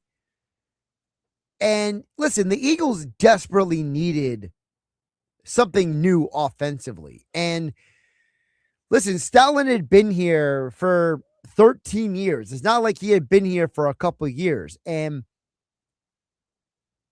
I don't think I wasn't sure Stoutland wanted to do what he was doing anymore, but the way the whole situation played out was weird because the reporting was that the Eagles tried to keep Stoutland, but he wasn't interested in being here with some of the reports out there in terms of the role that he was being asked to play, which was, for lack of a better term, no longer being in charge of, being the run game coordinator. He would just be the O-line coach. And so I think Lane kind of said what we all thought, which was the whole situation was strange. It was odd. It was weird, whatever you want to call it. But Lane does say that, yes, there is an adjustment when it comes to a new O-line coach, but he thinks Chris Cooper and this new offense is going to be good for the offensive line. With Chris, I think it was really cool just how everything was handled. Came in and just you realized the guys that he played with, not much older than us. So yeah, but I talked to O'Neal in Minnesota. Yep. They all loved him. He said that's one of their favorite coaches he's ever had. Yep. But yeah, it is different. It's sideline to sideline, and for us, some more 3-point stance at tackle. And so, but for us, I feel like it allows the defender to it delays the run pass, knowing when it is a little bit longer when you're under center versus being in gun. And so for us, it kind of helps. But it is an adjustment, just, different landmarks and stuff. But it's all fun. And I think that is really what it's about. It's not that going from Stoutland to Cooper was going to create a dynamic where guys are like, I can't do this offense. This is ridiculous. That was never the issue at all. The issue was who you replace Stoutland with, much more so than replacing Stoutland. And yet you see that playing out in this conversation. And listen, you heard Brian Baldinger bring it up at NFL Network last week. We played that audio here on 97.3 ESPN. Saquon brought it up in his conversation with Kay Adams on the Up and Adams show. There's a ton of positives when it comes to this whole decision. There's a ton of positives with this. And I don't think that it's as negative as people have tried to paint it out to be. Now, Landon Dickerson followed it up by saying there is a unforeseen positive for the offensive line with this new offense. The 3-point stance thing is an adjustment, but again, it's just, I think the focus is a lot more on getting to the ball and playing fast versus, the past system was a lot of problem solving at the line of scrimmage. And this is more just kind of, let's get up there and just, run our plays. And, if the defense can't get set or stem the front, Vic loves to do all that sort of stuff. So, big thing is just if we can get up there and catch them before they can get adjusted, that's kind of a big philosophy of this offense. Yeah. Play fast, less thinking before the snap, putting the team in a position to not let defenses get settled in, get themselves set up. I've always wondered why we don't talk about that enough. Why don't we, as Eagles fans, football fans, ask the question? And maybe people have asked the question, I don't remember. But I've always wondered, there were so many plays for the Eagles that were so long developing. At times, they would take so long to snap the ball that you were kind of always thinking, why don't you just snap and go? What are you deciding? What do you figure out? Why are you not catching the defense and keeping the defense on their heels? Like, the whole point of running no huddle is to not let the defense get settled in and acclimate. And there were times they would run no huddle, and then they would still take 15, 20 seconds off the clock. And Landon is saying, look, the stance is an adjustment, but now we're doing less thinking at the line and we're doing more playing. And that's where Lane followed up and said, listen, this offense is very different than the past offense that we ran for this reason. Before that, we basically tried to never let the quarterback throw high. We tried to pick up all the protections, and Kelson Campbell, you got to be a wizard in the middle. It's an orchestra. Especially some of these exotic blitzes you get from D coordinators like Flores or Vic. You guys see that Todd shit. Bowles. Todd Bowles. Yes. Yeah. Wait a minute. How many times have we asked over the years, is Jalen Hurts throwing to the hot route? And now we find out Lane Johnson is saying, well, we kind of eliminated the hot route because we were trying so hard to compensate for the blitz coming at us. Well, that explains a lot. That explains why Jalen Hurts wasn't doing checkdowns to the running backs and tight ends often enough. Because the offense was built for him not to do that. So now this confirms what I have been asking for 3 years here on 97.3 ESPN. Josh Hennig filling in for Mike Gill on a Tuesday. I've been asking the question, how many of the issues with Jalen Hurts in this offense was because of what he was doing versus what he was being told to do? And now we're finding out that all the times we wondered, why is Jalen chucking down the ball down? Why is he pushing the ball down the field? Why is he not going to a hot route? Is because Lane is saying, Yeah, well, in the past, we actually didn't want the quarterback to use the hot route. We were trying to compensate for the blitz coming at us. And now it sounds like the whole offense is built on not letting the defense get settled and blitz the quarterback, getting the ball out of the quarterback's hands a little quicker. But wait a minute. Isn't that what Sean Mannion has already said? Isn't what Jalen Hurts already said?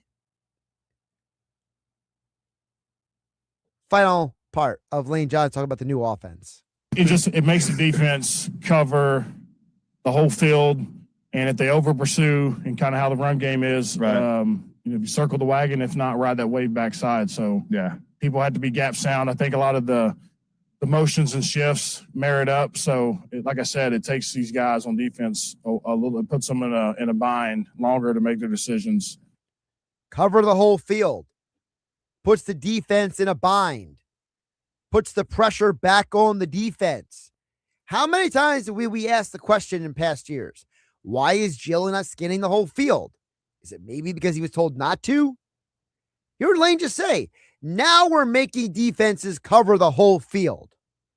We played the audio from Brian Baldinger last week. He said that when you line up under center, when you run this kind of offense, the defense is not in as easy of a position for them to figure out what you're doing. I don't know about you guys, but it sounds like this defense is going to be a massive improvement over last year's fiasco. Great stuff there from Lane Johnson and Landon Dickerson being chatting with Bo Allen on the Green Light podcast. Josh Hennig filling in for Mike Gill on the Sports Bash on 97.3 ESPN. Coming up on the other side, our unsportsmanlike moment of the day brings us back to the NBA. What were the folks saying this morning on Unsportsmanlike? Well, we'll play it for you next here on 97.3 ESPN.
Is Jeannie Buss, as the face of the Lakers, worth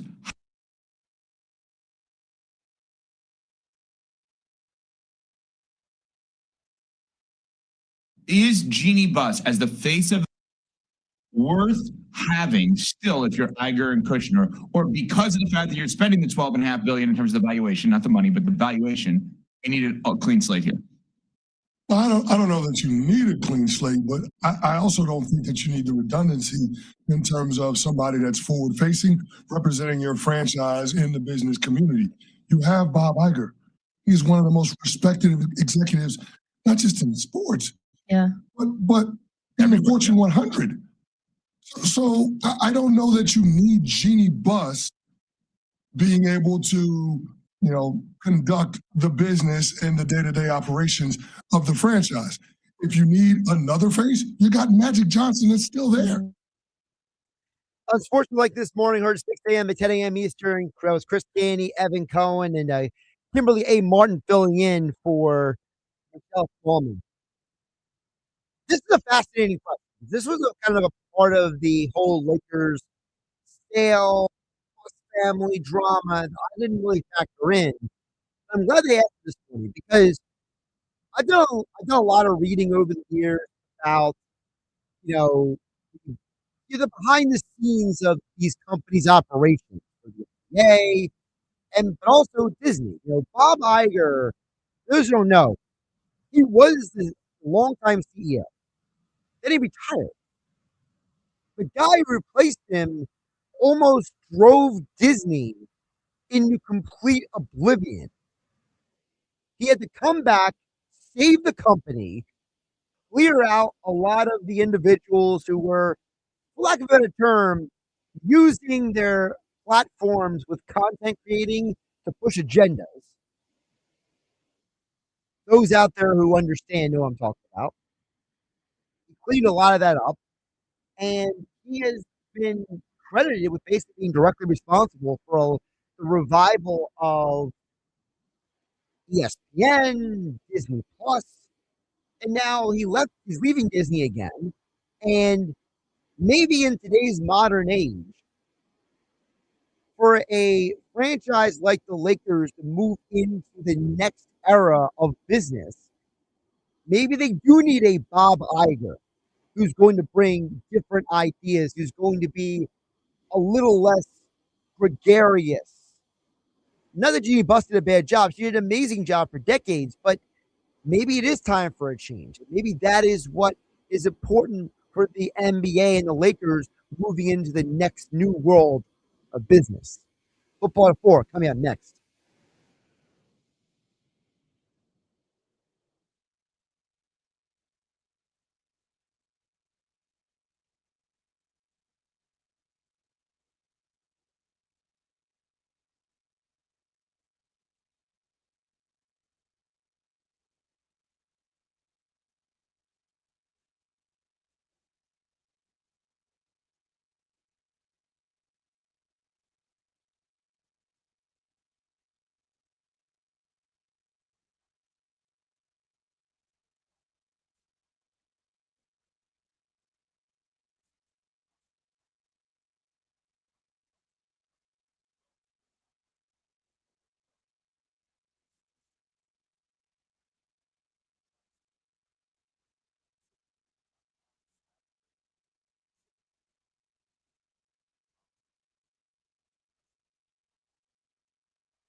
South Jersey's official play-by-play home of the Eagles, Sixers, and Flyers. At 0 point would I ever consider not being a fan of the team. 97.3 ESPN, WENJ, WENJ HD, Millville, Atlantic City. A Town Square media station serving all of South Jersey.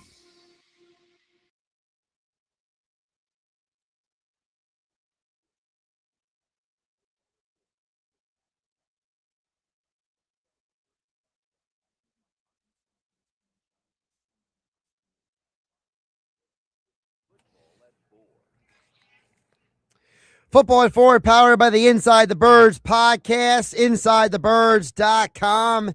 And as always, is being brought to you by Ocean Casino Resort. The best place for game days is the Fanatic Sportsbook and Ocean Casino Resort's gallery bar booking games. With huge screens, great drinks, and all the sportsbook action you want, it's the perfect place to catch every play and celebrate every win, like with the Eagles. Their next preseason game is this Saturday with Mel Reese and Mike Quick calling all the action here on your home for Eagles football in South Jersey, 97.3 ESPN. But before we get there, we got inner squad practices, and that's where Adam Caplan on his way joining us to Foxborough, Massachusetts, as the Eagles and Patriots square off. Adam, how you doing today? Josh, yeah, I'm well. I hope you're doing well. So I am driving to Foxborough, Massachusetts. I'm halfway there for the Eagles joint practices. We're really going to get a better idea of where the Eagles are at because they've got this brand new offensive scheme, and we're going to see the ones versus the ones. We'll get into that, what that looks like, but we're looking forward to it. For 2 days of practice, I've done it when there've been one, I've done it when there've been two, and it's always good to get 2 days in. So explain to the audience who, may not be as familiar with how this actually works. Because I think understanding why teams do this and the value that comes from this for why the Eagles and Patriots are getting together this week. Yeah, so a couple of things here. Nick Sirianni, the Eagles head coach, and Mike Vrabel, the Patriots head coach, they love having these joint practices with their opponents in a particular week, whether they're the road team or the home team, because they really want to get an idea of where their players are at. Because instead of going against your own players all the time, they'd really like to see your first team offense versus the opponent's first team offense. Now we'll get into the scripting of it and how you do it, because I've talked to coaches and front office people about how they like doing these things. But it's real important for teams, Josh. They want to get an idea of where their teams are at and how they want to do it going forward and how they adjust off of it. They want to see certain parts of their team and where it stands. And you can't really do it so much against your own people because they know your own plays. Whereas Mike Vrabel, the Eagles' first team offense, well, Vrabel's never seen it. He knows they run a West Coast, but he has no idea what it's going to look like because Sean Mannion's never called plays before. So he doesn't know what it's going to look like. So there's so much value in seeing how your first team offense does against the Patriots' first team defense. How much value also is it, Adam, not just for the coaches, but for the players? We heard Sean Mannion yesterday talk about how, a lot of the offense was derailed in the first preseason game because of the penalties and guys not being on the same page. So talk about the importance for the players with these 2 days. Oh, yeah, Josh, actually, this is an important point you brought up. So let's look, the Eagles had 7 offensive penalties, okay? 3 of them killed 3 nice plays. Now, what you do is, again, I was second, third team offense. And some of the fourth team offense, no starters. But the fact of the matter is they had a bunch of mental errors, some physical errors. Those 2s could go up against the New England second team defense. They could actually run the same play because the practices are scripted. Josh, what will happen tonight? Mike Vrabel and Nick Sirianni will either meet tonight or tomorrow morning, well before practice, to run by their staff what they want to run. And New England could say, yes, we're good with that, or no, or okay, we like that. We'd rather not do this. How about this? This is what coaches have told me. They have to run it by. They're all scripted. And we'll get into that in a minute, what that looks like, what kind of scripting it looks like. But there's no question there's tremendous value in making those corrections because the Eagles' backups, on not just offense, Mike, defensively, Josh, they made so many mistakes defensively. Did you see what the Ravens quarterbacks did against them? Yeah, I think that is a big part of it, Adam. You talk about what the Ravens did to the Eagles. The Ravens on both sides of the ball looked really good for 3 quarters, and the Eagles looked like the team that, is one of the worst teams in football. But then you got to remember you got 3rd and 4th string guys in there, right, Adam? Exactly. Right. And one thing to understand, and I know it's hard because I saw in our YouTube comments, people really upset. I understand, but understand, folks, it's not like once we get to the regular season, 11 backups will be starting. It doesn't work that way. A lot of these guys will not even play on offense or defense. A lot of them will play on special teams. Some won't even be on the football team. Some will be in the practice squad. I understand that your frustration and anger. I read the comments. We don't comment a lot on our board. We monitor them for foul language, personal, all that crazy stuff. But we let people generally say what they want. But man, the frustration level, because I think what's happened here, Josh, the offense has been intriguing in training camp. It's been a little bit better than I expected from an execution standpoint. Clearly up and down, as we expected, but there's been a lot of good. And when the fans actually get to watch it, because they don't get into training camp unless they have a business relationship with Eagles or their season ticket holders. They don't get select season ticket holders. They don't get to see practice. So they watch this game. The performances were terrible, mostly. And they're like, oh, this is ridiculous. So I feel you. But again, it doesn't really matter in the scheme of things. Just relax a little bit. I'll be there. Andrew DeCecco is already there. Foxborough. I'll join him tomorrow. We tell it like it is. We don't sugarcoat anything. We try to give context to everything. And that's why we're excited here for Football at 4, powered by the Inside of Birds podcast. We got Adam and Andrew on the ground, going to give us reports tomorrow and Thursday. And then Jeff Mosher will be the recap it all on Friday here on 97.3 ESPN. Adam, just speaking to the offense for a moment. With a new offensive coordinator, you mentioned before a guy who's never called plays in the NFL before. What do you think is going to be the biggest thing the Eagles want to get from these 2 days with Sean Mannion in the offense? Timing, section better, limit the preset penalties. No doubt about that. Get off to a good start. Now, I don't have the Patriots injury report, but they're going to see guys like, as long as they're healthy, Milton Williams, Christian Gonzalez, a lot of big-time NFL talent. Some very underrated players that New England has on their defense. I remember talking to someone with the Patriots after the Super Bowl who said that Milton Williams, in the final quarter of their season, he dealt with, I think, a high ankle sprain. But once he got healthy, he actually carried them some weeks. He's a phenomenal football player, who obviously the Eagles know very well. And I would like to see Wicks, who obviously they held him out. We don't know about Devontae Smith because he's just getting back to practice. He's missed 2 weeks from the hamstring. Hopefully we'll see a little bit of Johnny Wilson. They were down 4 receivers, Eagles were in the preseason game. So you'd like to see a lot of these guys practicing. And then let's see how Hurts does, Josh, against a first-team defense. This is great. This is like the value that coaches get. And also, and I want to get into the scripting because that's really important. You want to see also, Josh, the timing part about it. It's not like Vrabel and his defensive coaches have never seen the West Coast offense before. They know they're going to see that, but they don't know what type of one they're going to see. Yeah, so get you that, Adam. Explain to the audience what you mean by scripting. Because I think people, they've probably seen the concept, like on like a HBO Hard Knocks or something, but they might not fully understand what that actually on a deeper level means. All right, so this is what coaches have told me over the years. They want to work on red zone, 2-minute, 4-minute, goal line, certain personnel groupings. They want to see how the defense reacts. Not their defense, which they've run in their own practice. They want to see by the way, the Patriots run at 34. Eagles run at 34, but they're running Fangio. They're running way more zone defense than man. And their coverage responsibilities are different than the Patriots are defenses. So they want to see how the Patriots defense reacts. So they'll submit what they want to run to Vrabel. Vrabel will go over it with Sirianni.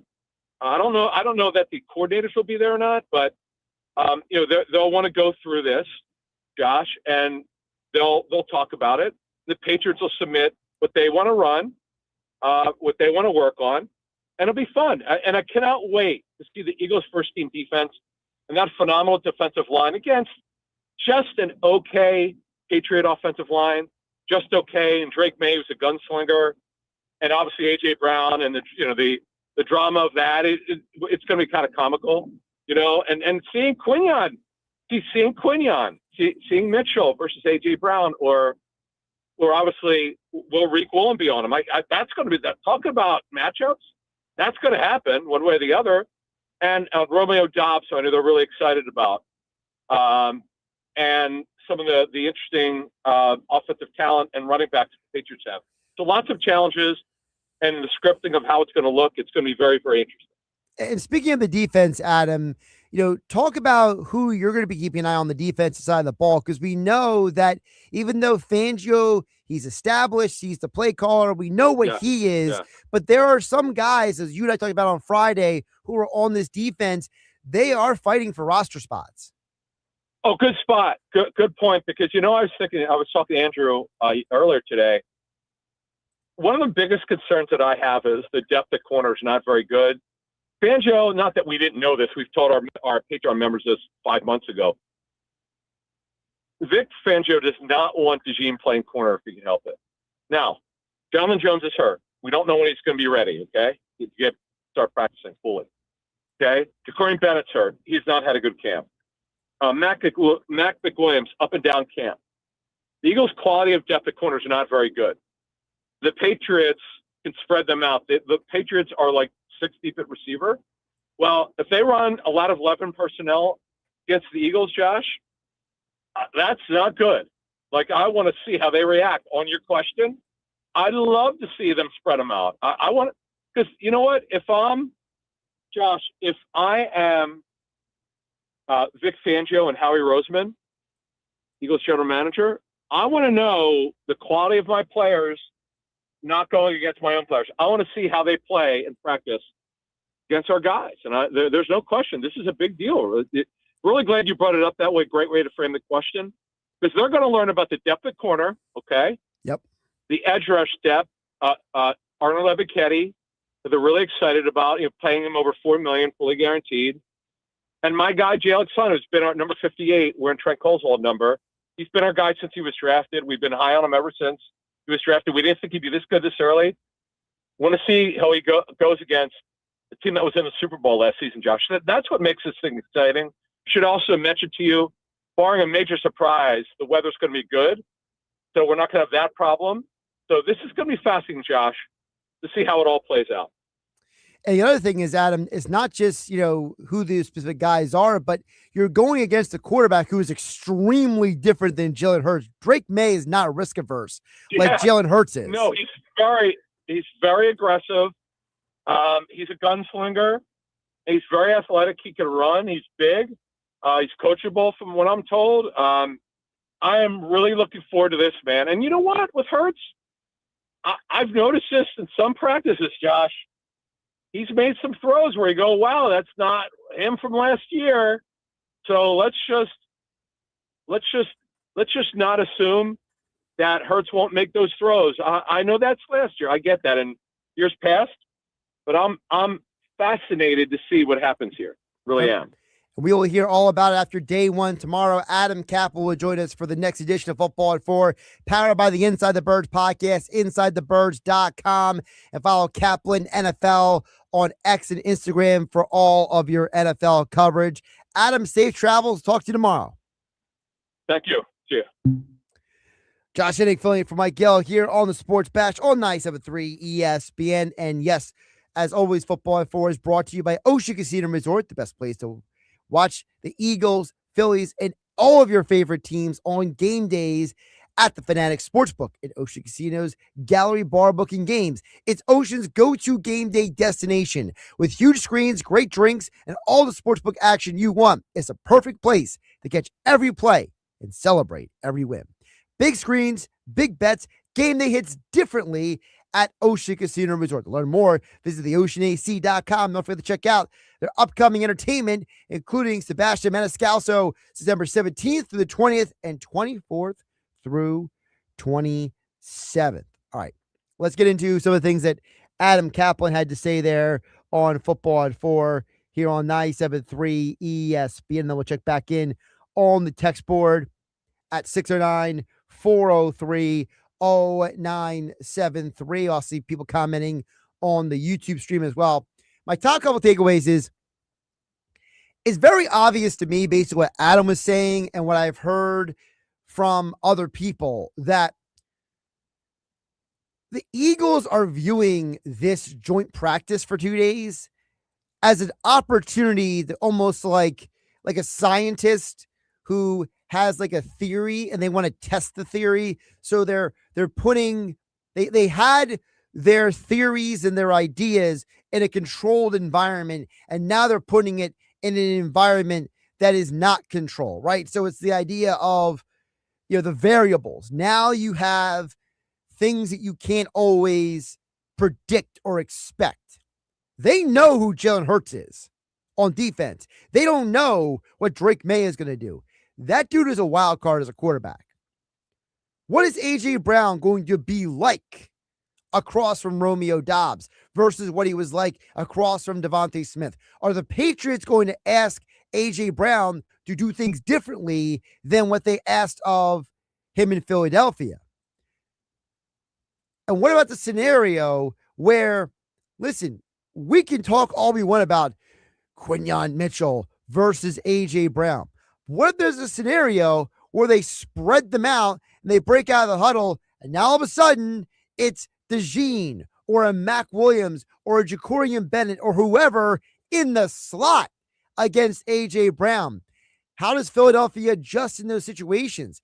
This is a great opportunity to find out if the guys that we expect to step up for this defense and fill those voids can do it, or if there needs to be more modifications and critiquing to the defense. And then offensively, the Patriots have a very good defense.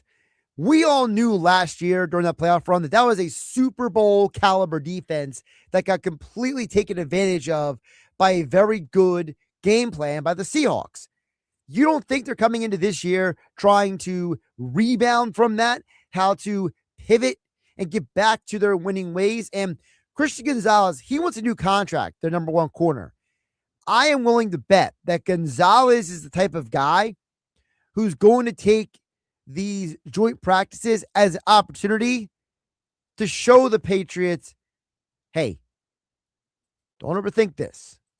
Give me my money. I am just as good, if not better than that guy in Seattle, Witherspoon, who just got all that money. So a lot of interesting variables. And on top of all that, you can script things all you want. But when the play actually, when the ball is snapped and when the play is ongoing, you can't script what happens with every single player and every single matchup. So what if the Patriots bring a 5-man blitz that is a stunt? How do the Eagles adjust to that? You heard Lane Johnson say in the last hour that their new scheme is meant to pick up the blitz better and let the quarterback get to his hot route. So if the blitz does come, is Jalen Hurts going to dump it off to Saquon, Dallas Goedert, or is he still in the mindset of last year's offense and he's going to hold the ball for too long and then not make the right play? Tons of questions about what we are going to see this week at joint practice, and I'm very excited that we got Adam Caplan tomorrow. We got Andrew DeCecco on Thursday reporting after the first 2 days of practice, and I can confirm for football this Friday on Happy Hour Friday here on the Sports Bash on 97.3 ESPN. We can recap it all with Jeff Mosher on Football at 4, as well as Zach Berman is going to join us from The Athletic. So we got tons of Eagles coverage this week for you on 97.3 ESPN. Angie in Tuckerton chimes in and says, I love how Adam qualifies Howie's title as if we didn't know.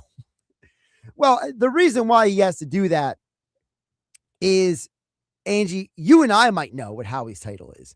But the problem is that, and this is where I understand where you're coming from, but I also understand where Adam's coming from. The Philadelphia Eagles organization they're kind of a dictatorship. And they will reach out to media members if they write something wrong, if they report something wrong. They are notorious for that. I've actually been through that myself here at 97.3 ESPN. There have been articles that I have written, and we have gotten people from the Eagles reaching out to us complaining about how I phrased or framed something in an article. And I can only imagine if they're nitpicking an article that I wrote, what are they doing to people who are covering the team day in and day out? I've heard all kinds of stories about how particular the Eagles are. So I'm sure that Adam is not doing that for you or my edification, Angie. I'm assuming he's doing it because if he doesn't do it, he might get a call from somebody complaining that he didn't describe Howie's position correctly. So I get it that Adam can be very structured and very, hey, this is his title. But also keep in mind there might be a deeper reason for why he's doing that. So just my side point on that. But it is funny, Angie. You're right. The rest of us, we all know what Howie's position is. We don't need Howie to tell us what his position is. I love when Howie goes on interviews, like with Kay Adams and Up and Adams, or he with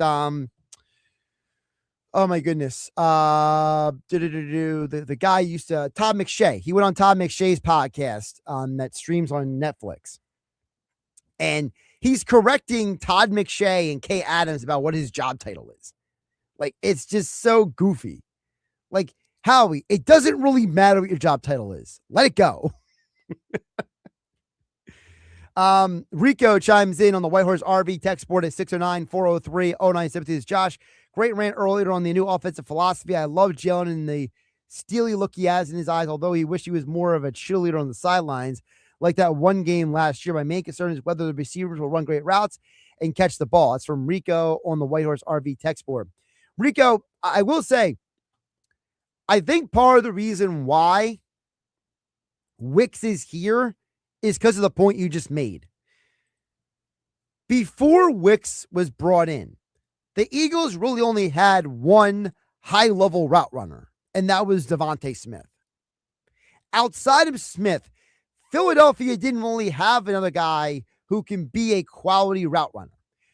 We have heard, and we saw a little bit in the preseason game, Hollywood Brown is not running the routes properly at times. In fact, him not running the route properly is the reason why Jalen Hurts got intercepted by Quinyon Mitchell in the video that went viral last week. And without Mekhi Lemon getting practices, now we're down to Elijah Moore, and Elijah Moore is a very good player in terms of what his skill set is. But I don't know what he's going to be in this offense. None of us do. So I think it's a very fair point that will the receivers run the routes and catch the ball? And part of that is being on the same page with the quarterback. And we've heard Jalen Hurts praise two specific receivers in training camp, Latavian Wicks and Darius Cooper.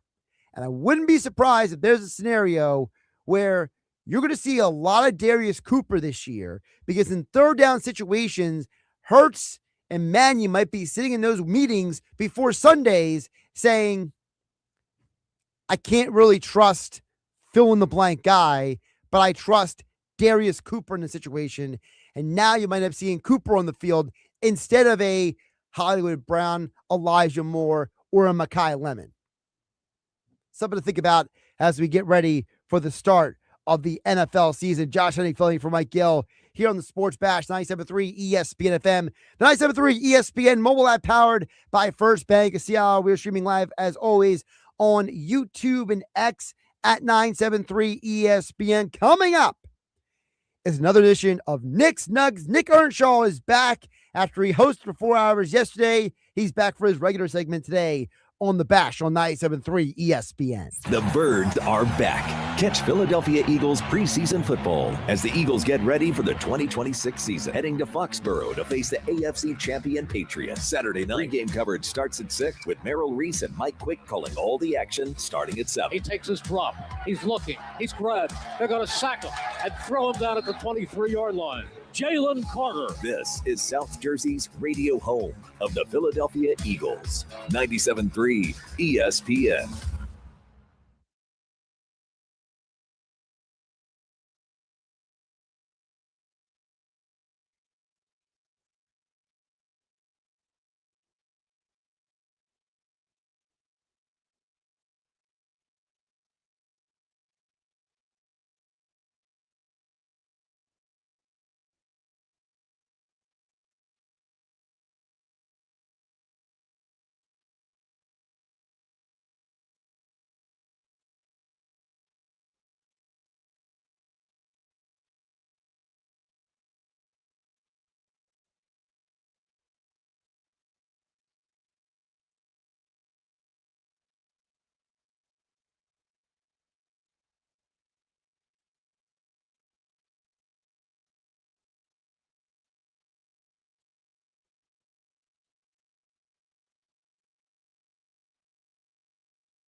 TLC Plumbing, Heating, and Cooling has been proudly serving South Jersey for over 20 years. Owner Matt Calloway was born and raised in Cape May County and has over 25 years of experience in the heating and cooling industry, as well as fireplaces, plumbing, and bathroom renovations. You can always count on a licensed and insured local contractor like TLC Plumbing, Heating, and Cooling to be there promptly and to fix your problem right the first time. If your home needs a little TLC, get TLC Plumbing, Heating, and Cooling today. Online at tlcphc.com.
Go for the fun times and the tan lines.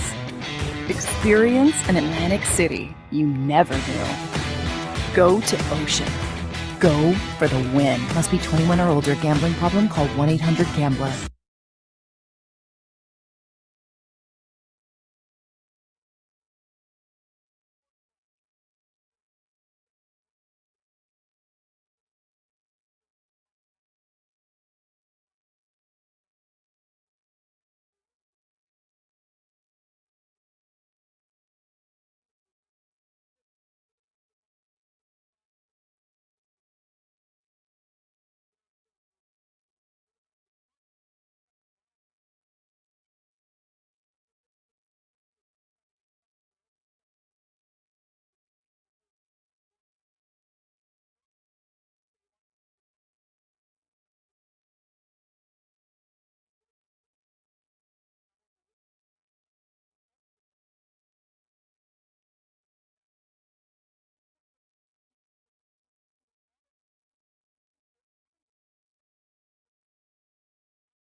Go for the fun times and the tan lines.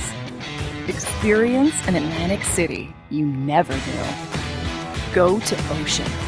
Go for the win. Must be 21 or older. Gambling problem? Call 1-800-GAMBLER.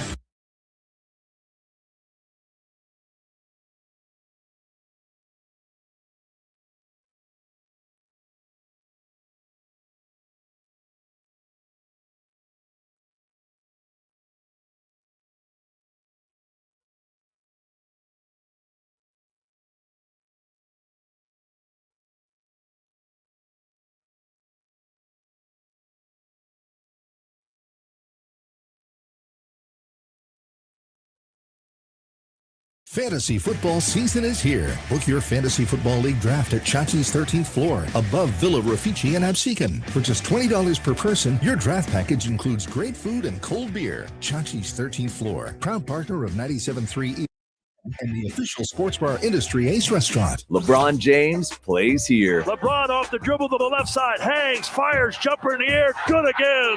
And the King with a dominant fourth quarter. And LeBron celebrating here in Philadelphia. 97.3 ESPN, South Jersey's radio home of the Philadelphia 76ers. Sports Bash, Josh Hennig filling in for Mike Gill on 97.3 ESPN. Time for another edition of Nick's Nuggets. Nick Earnshaw is back. Although he was here for 4 hours yesterday. But he said, you know what? I can still do a Nuggets the next day. He's not afraid of work. You know, for as Mike Gill likes to razz Nick, Nick probably works as hard, if not harder, than like 90% of the people that we know. So I'm always going to assume that Nick is up for the job unless I'm told otherwise. He joins us right now here on the Sports Bash on 97.3 ESPN. Of course, you can watch the show every day on the 97.3 ESPN YouTube channel. Nick, welcome in. How you doing today?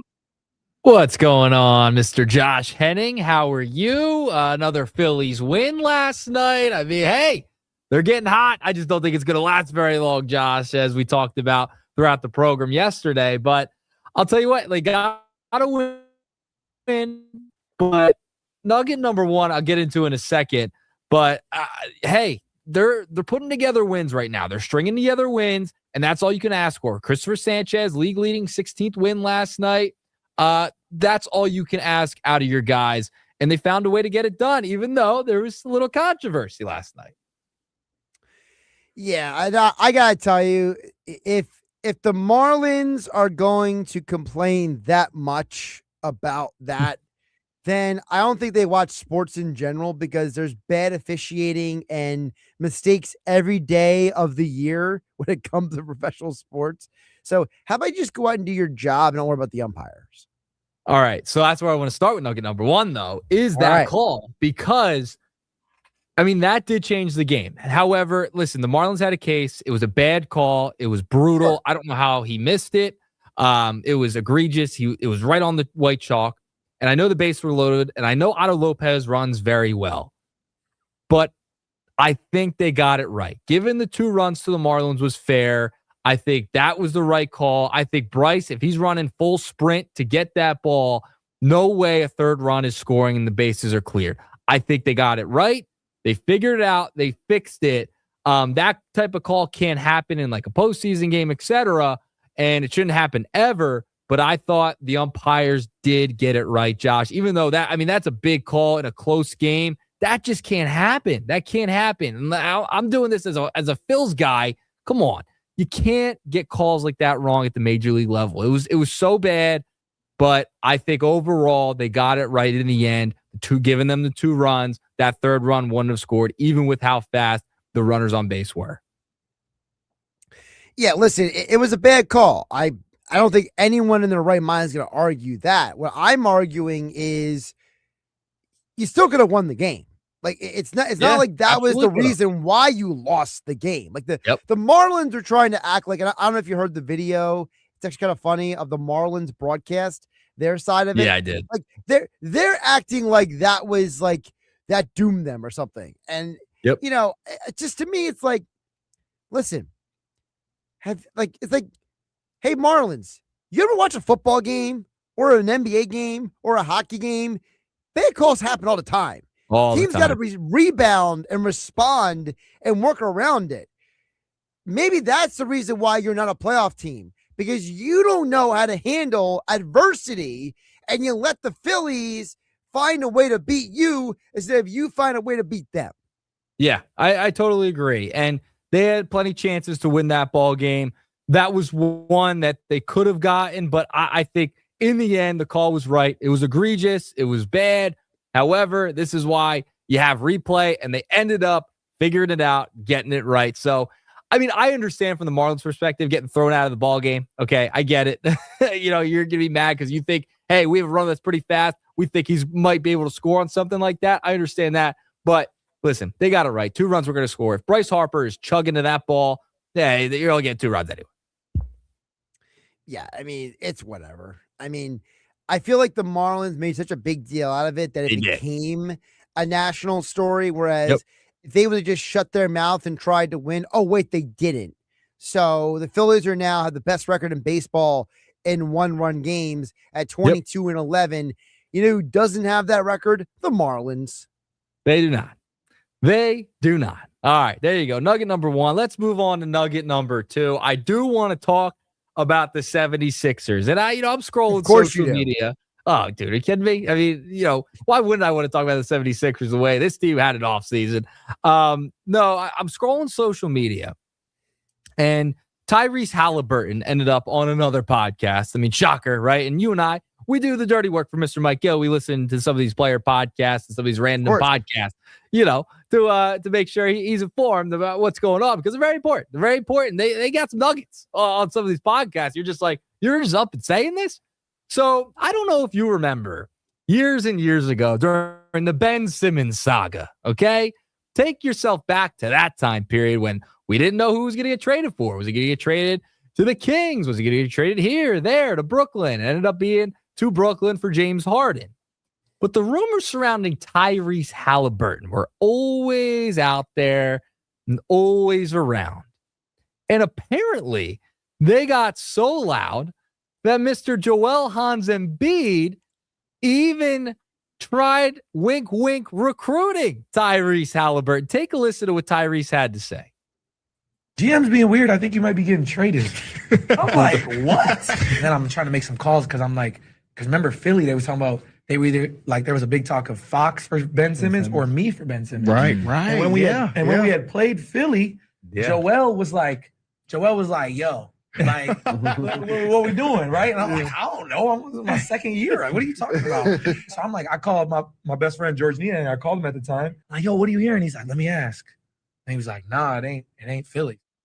So apparently, Joel was in favor of the Tyrese Halliburton trade if it were for Ben Simmons back in the day. And then Georges Niang, I mean, this guy apparently knows everybody and everything. And he got a phone call from Tyrese Halliburton. He's like, yeah, you're not coming to Philadelphia. It's not happening. That's a crazy story. My biggest takeaway from that is, when is George Niang, NBA insider, going to debut? I know. Like, what does he have? Like, is he a GM whisperer at this point? I mean, my goodness. Who does George Niang know? That's what I want to know. Who was the GM at this time? It was Daryl, right? It was Daryl at this time. Yes. So is George Niang the Daryl Morey whisperer? Listen, I love the fact that it's like, oh, then George Niang explained it to me. I will say, to this day, I run into Sixer fans, Nick, that wanted them to trade for Tyrese Halliburton. They're still mad about it. They never forgave Daryl, because there were a lot of people when Daryl Morey made that Simmons for Harden trade. The idea was people were like, you're only getting him because Harden's your boy. And, they never gave the benefit of the doubt. They never gave it a chance. And as soon as Morey got rid of Harden, it was like, good riddance. We don't care, And so I think that, the funny part of that audio is literally first of all, Tyrese being like, I'm only my second year in the league. What do I know? Like, that part's hilarious too. Like, he's just kind of like, taken aback by the whole thing. But you also got to love Joel having fun with it. Like, it just kind of goes to show you that Joel has never been scared of having other great players around him. No. He wants to play with great players. Like this narrative, Nick, that how is Joel going to handle playing with LeBron and Jaylen Brown? Like I never understood where that narrative came from because Joel has never been scared to play with big name players. He's never been a me, I, give me the ball guy. Do we want him to be like that sometimes? Certain situations? Yes. Yeah. But, I don't feel like, to me, it's just another example of Joel is a guy who wants to win and he doesn't care if it's LeBron James or Tyrese Halliburton. He wants the guy on this team. Yeah. And listen, Joel's played with how many stars throughout his career now? I mean, you go down the list. I got like every jersey. It's like Jimmy Butler. Okay. Tobias. I'm not saying Tobias Harris is a star. I'm just saying good players that he's had. I mean, Jimmy Butler, Tobias Harris, James Simmons, Paul George. You have a list of names at this point that have played for the 76ers. It's just crazy about how many stars and good players they've had, and it just has not panned out for the 76ers. So I want to pose this question to you in the audience as well, 609-430-0973, if you want to jump aboard into the conversation. If they make that Tyrese Halliburton trade instead of the James Harden trade, I don't know if we get to this day where Jaylen Brown and LeBron are a Sixer. What changes? And do you think this would still be the case and we'd be here if Tyrese Halliburton was traded here? Do you think the Sixers would have any semblance of a title if it were for Tyrese Halliburton and Buddy Hield? It's a good what if. I think you would at least go to a conference finals. Okay. Can I say So that? they would have done better if they traded for Halliburton instead of Harden. Yes, because I think Halliburton with Maxey would have been a better tandem than Harden and Maxey. But on the flip side, Maxey has said that he learned a lot from playing with James Harden and that it made him the player that he is now. So would you have gotten all-star Maxey if he was playing with Halliburton? I don't know. Maybe not. I think that's a great point you bring up. The development of Tyrese Maxey, I don't think is the same player as he is today if James Harden did not get there. I think James Harden was instrumental into the player Tyrese Maxey is today. And Tyrese Maxey's a main reason LeBron is here, and it's the main reason this team is relevant because of Tyrese Maxey. I think the step back taken from Harden, clearly. Yeah, that there are odes of Harden in Tyrese Maxey's step back three. I mean, you can see it. He tries to do it all the time. And I remember when he first got here, Embiid and Maxey were trying to do the step back three like James Harden. If you remember, you go back, watch some of those highlights, those early games, they were trying to be like James. All right. So James Harden, as much as he's a pain in the ass, he left an actual imprint on this roster and on a guy like Tyrese Maxey. So I don't know if the development would have been same. I think you're right about the fit, but I don't know if Tyrese Maxey becomes the same player if it wasn't for James Harden. And I don't think you get to this point of having Jaylen Brown, of having LeBron, because you didn't make the mistake of getting Paul George, etc. That doesn't happen. All of that, so much stuff could have changed. You don't have Bob Myers in the mix, Mike Gansey. I mean, just the way things play out sometimes are integral to winning a championship. And sometimes you just get lucky. And that could be the Sixers in this case, right?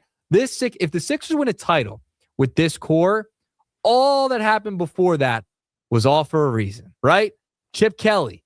I mean, you don't get a Super Bowl if Chip Kelly doesn't come here. You don't. Because that doesn't lose Doug Peterson.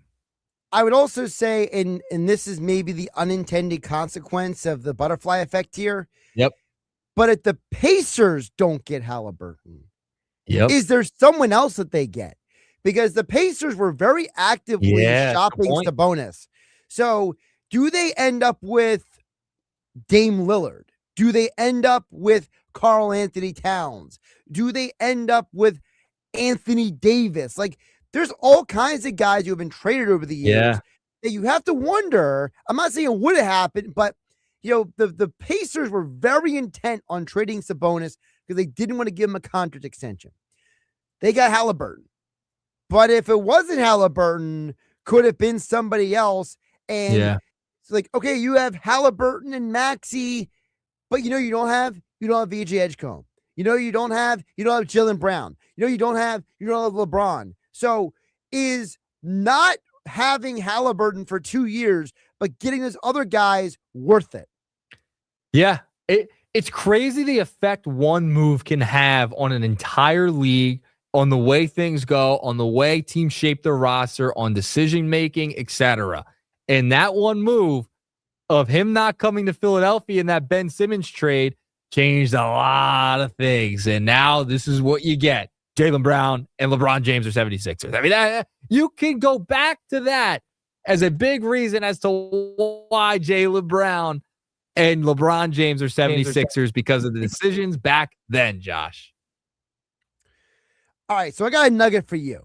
Okay. I know. I looked at the time. I'm like, I'm going to leave a couple minutes because I know Hennig, he's got a nugget. He's got a slice of jerky like we talked about yesterday. He texted me today. He's like, I got something for you, Nuggets. What do you got, Josh?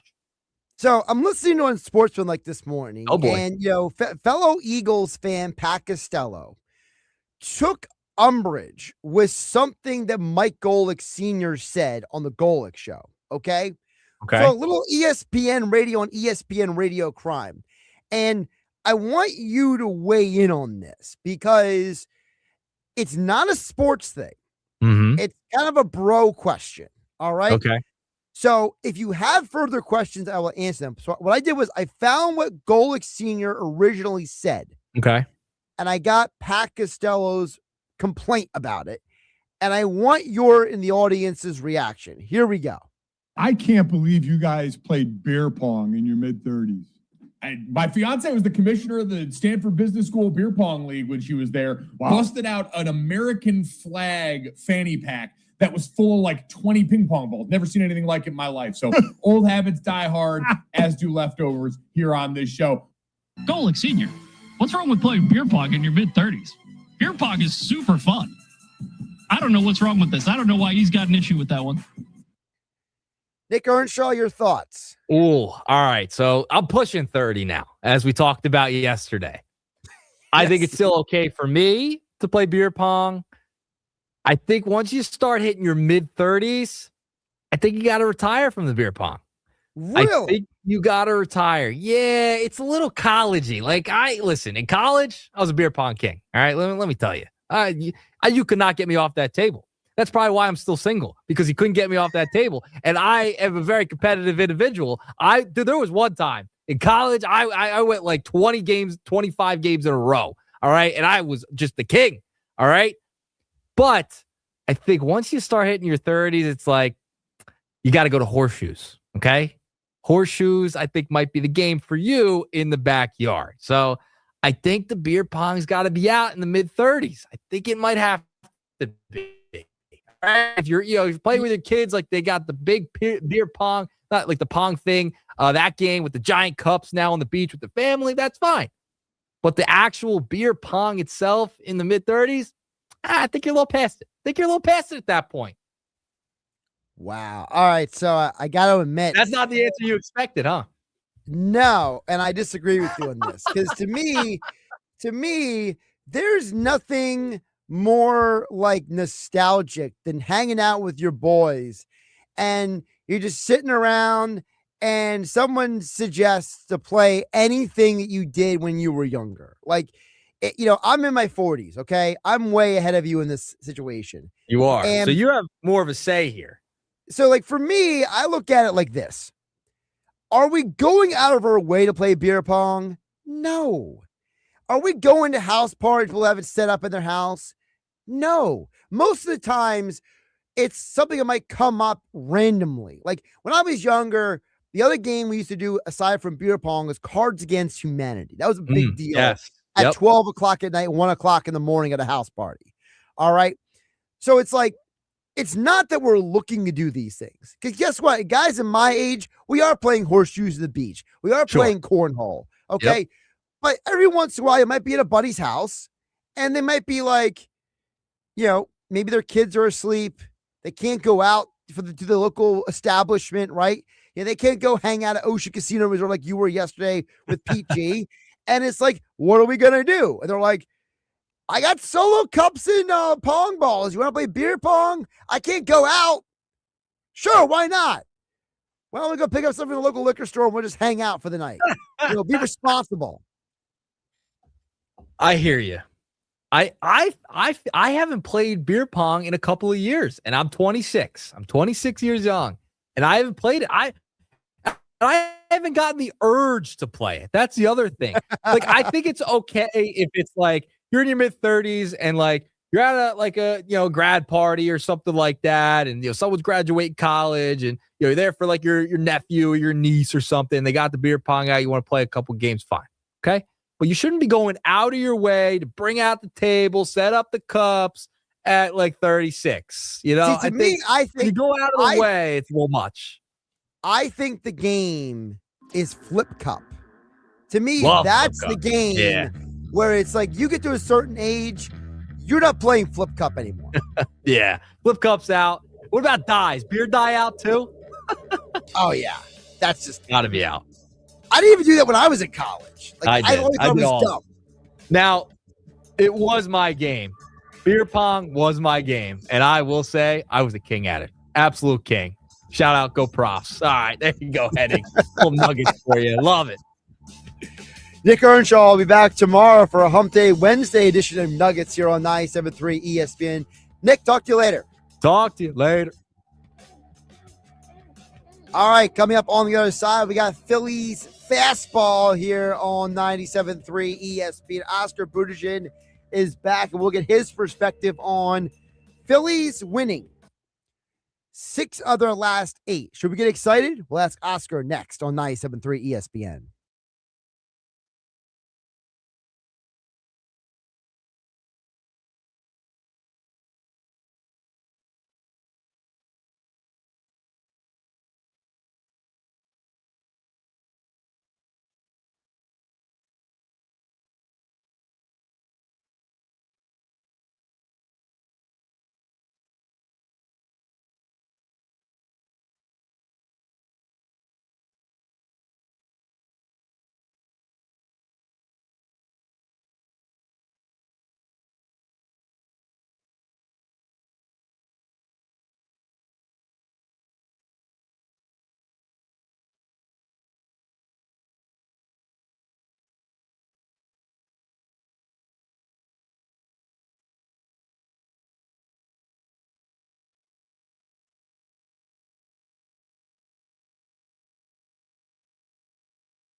home of the Philadelphia Eagles. They've got him. It's a sack. Sixers. Oh, baby. And Flyers. He scored!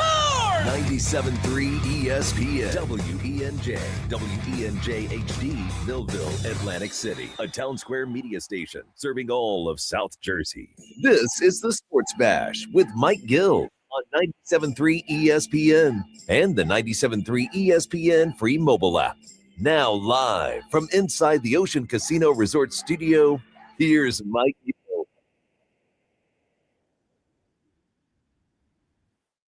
Josh Hennig Philly for Mike Gill here on the Sports Bash Tuesday edition on 97.3 ESPN. 5 o'clock hour on tap. We got more Phillies to get to this hour, plus your thoughts and comments on the White Horse RV text board at 609-403-0373 White Horse RV. Williamstown and Galloway, your RV adventure starts here. In addition to Phillies Fastball, brought to you by Vendor Social, the place to go to catch every Phillies game on their 20 big screen TVs while enjoying great food and drink. Visit their Facebook page for up-to-date info and specials. Sports Bash will be back there on the 26th of this month. Mike Gill will be back there. But for today, Mike Gill with the Cheech and Chomsky. Dave's not here, man. Mike Gill is not here. But we do have Oscar Budejen joining us for today's Phillies Fastball here on 97.3 ESPN. And Oscar, the Phillies have won 6 of their last 8 games. Is it time to get excited?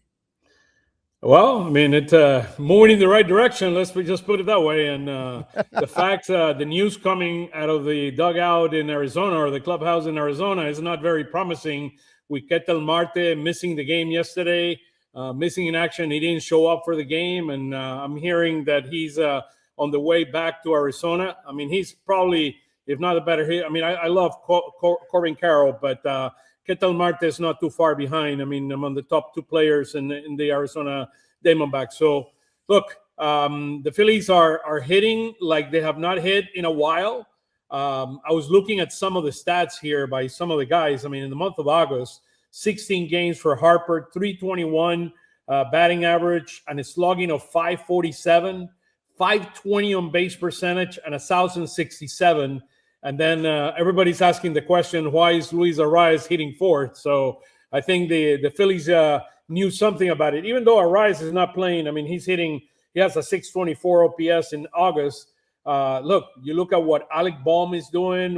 Alec Bohm is hitting 368 in 16 games in August. Bryson Stott 358. I mean, just like, what's going on here?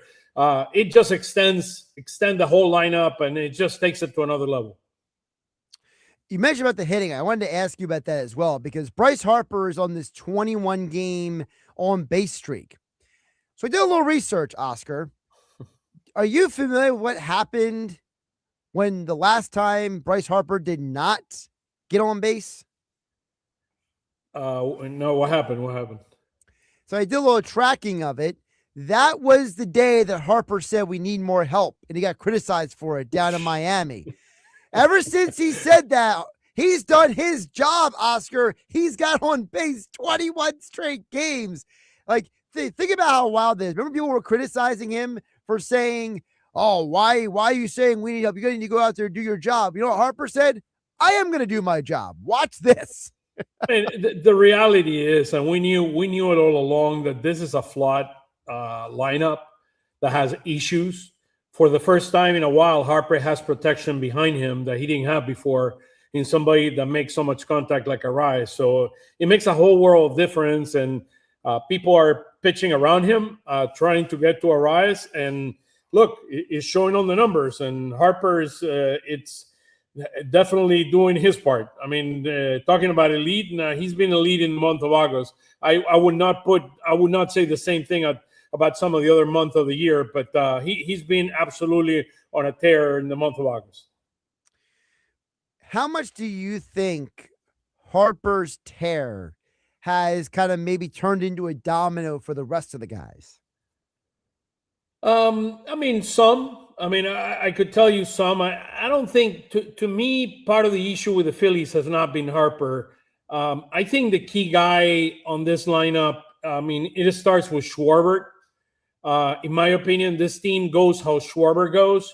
Schwarber has not been doing really well in the month of August, but I'm expecting a big turnaround. But look what he did in the Field of Dreams game.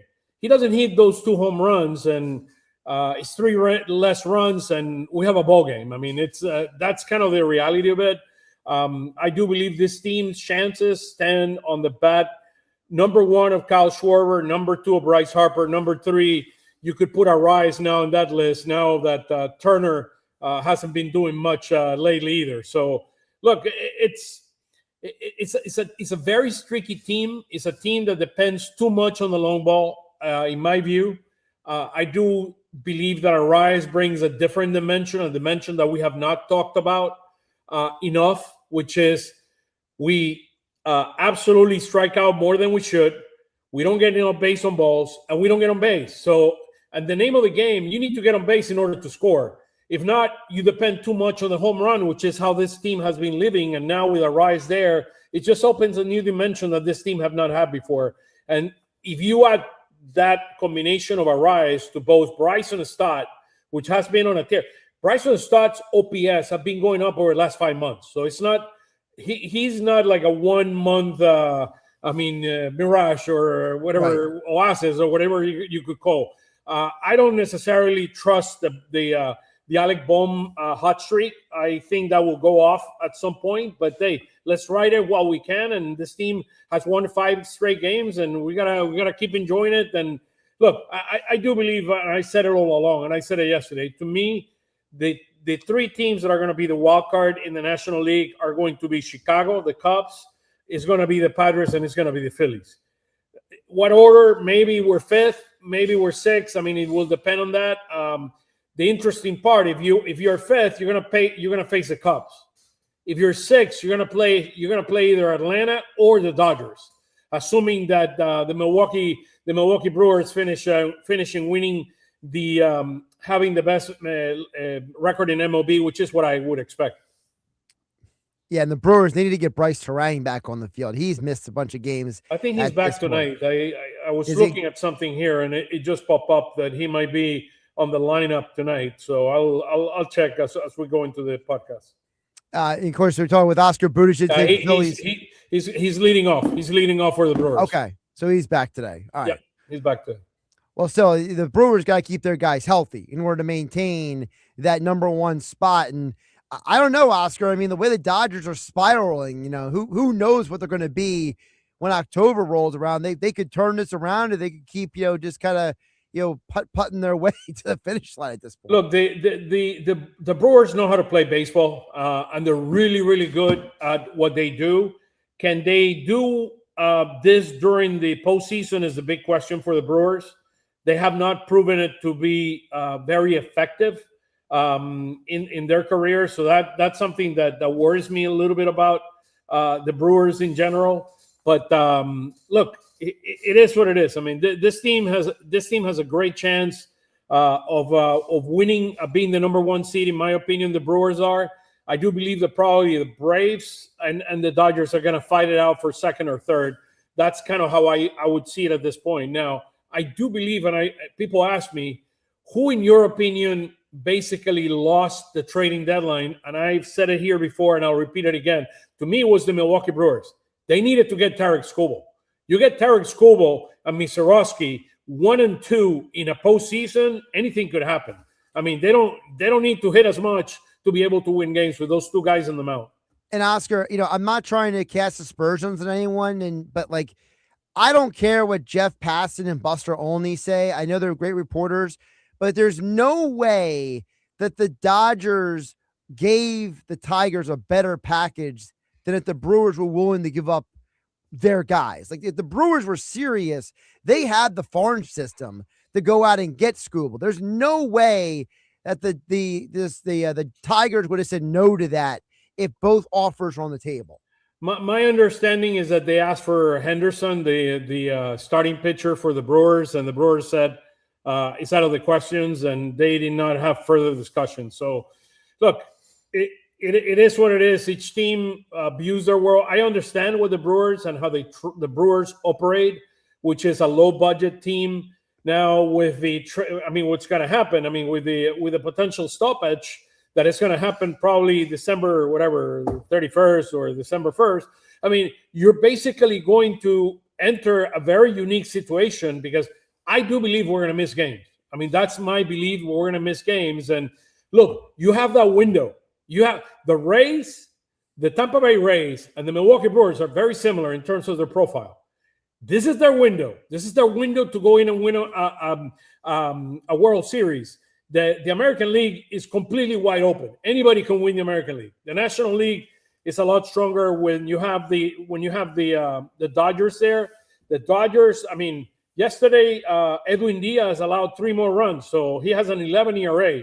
So I mean, they're not. I mean, they're having their issues, but I do believe they have so much depth that they're going to find a way to do it. In my view. Talking with Oscar Budejen for today's Phillies Fastball here on the Sports Bash. Josh Hennig filling for Mike Gill on 97.3 ESPN. You mentioned this name earlier. I wanted to circle back to him. You know, for all the conversation we have had about the other guys in this lineup, we need to give Bryson Stott his flowers. He is hitting over 300 for the last 2 months. And this is a guy who's doing it in the midst of a position change that some people were wondering, could he even do it, right? So he almost got a triple play yesterday, by the way. Right. So, I mean, I think it's time that we have a moment to acknowledge what Bryson Stott is doing. Because in a lineup where Marsh has dipped since the All-Star break, Alec Boehm is the streakiest guy on planet Earth. Schwarber has, 4 home runs in the last 25 games. Stott has been Mr. Consistent. Yeah, I mean, look, Stott, as I mentioned, in April, he has a 530 OPS. In May, 778. In June, 789. From 778 to 789. 804, which is a great OPS in July. And he's at over 1,000 during the month of August. So he's absolutely doing his part. I mean, to me, this guy, I've always hoped that he would be a really good ball player. I like what he does, how he approaches things. By the way, I didn't like what he did on Sunday after Schwarber got the double. He needed to move him over. So still some work to be done there, but absolutely love the fact that he's been playing so much better. Can you believe this? They put Ketel Marte, that didn't show up for the game yesterday, on the restricted list, and today they're sending him to Arizona for an MRI on his knee. Come on, guys. I mean, who are we kidding here? They're covering up for something. Yeah, I mean, to me, he doesn't want to play for them anymore. That's I heard it this morning, and it's probably the case. And look, you never know. I mean, there could be family issues, there could be mental issues, there could be a number of different things. But hey, we gotta pull for our fellow man here. So hopefully he's okay and he can come back, because he's a very, very talented ball player. Yeah, I hope he's okay, but I will say at the same time, if he didn't want to play there, they should have decided that a month ago. They could have traded him. Yeah, I mean, they could have, and they could have gotten a very good return for him. A huge return. He's a great ball player. I know that name has been swirling in the Philadelphia world. Now that we have a Rise, probably will not swirl anymore because he's a second baseman. But I do believe this kid is going to be a great ball player. Yeah, and I think if I remember correctly, Arias is younger than Marte, isn't he? Yeah, Arias is 29. I think Marte is like 32, somewhere Arias, there. I mean, I thought he was like 2 or 3 years younger. So but Ketel Marte, I mean, he can do anything in the baseball field. I mean, he's really, really good. I as I said, I prefer Corbin Carroll, but he would be number 2 without a doubt. By the way, speaking of Arias, someone texted into the show earlier saying they hope the Phillies re-sign Luis Arias this offseason. And I did a little research, Oscar. I didn't realize this. The agency that represents Luis Arias, did you know it's the same one that represents Jimmy Rollins? No, I didn't know that. So I mean, that's a pretty good ace in the Phillies' back pocket, right? You know, I mean, look. I think Arias have been going through many different teams over the last 4 years. I think he wants some stabilization, and I do believe he offers the Phillies what the Phillies don't have. And I think he fits perfectly in this lineup, and I do believe they're going to send him to a 3 or 4 year deal extension. That's what I would expect 3 to 4 year extension on Arise, where he's going to be making very good money. I mean, Jeff Kerr was putting up this morning that since Luis Arise arrived to the lineup, the batting average of the Phillies is third in baseball. The OPS, the on-base percentage, is number 1, which is amazing, right? 4 weeks ago, we were dead last in baseball with a 303 on-base percentage. Now, since he arrived, we're at 365. I mean, number 1 in baseball, 13.1, number 1 in baseball in base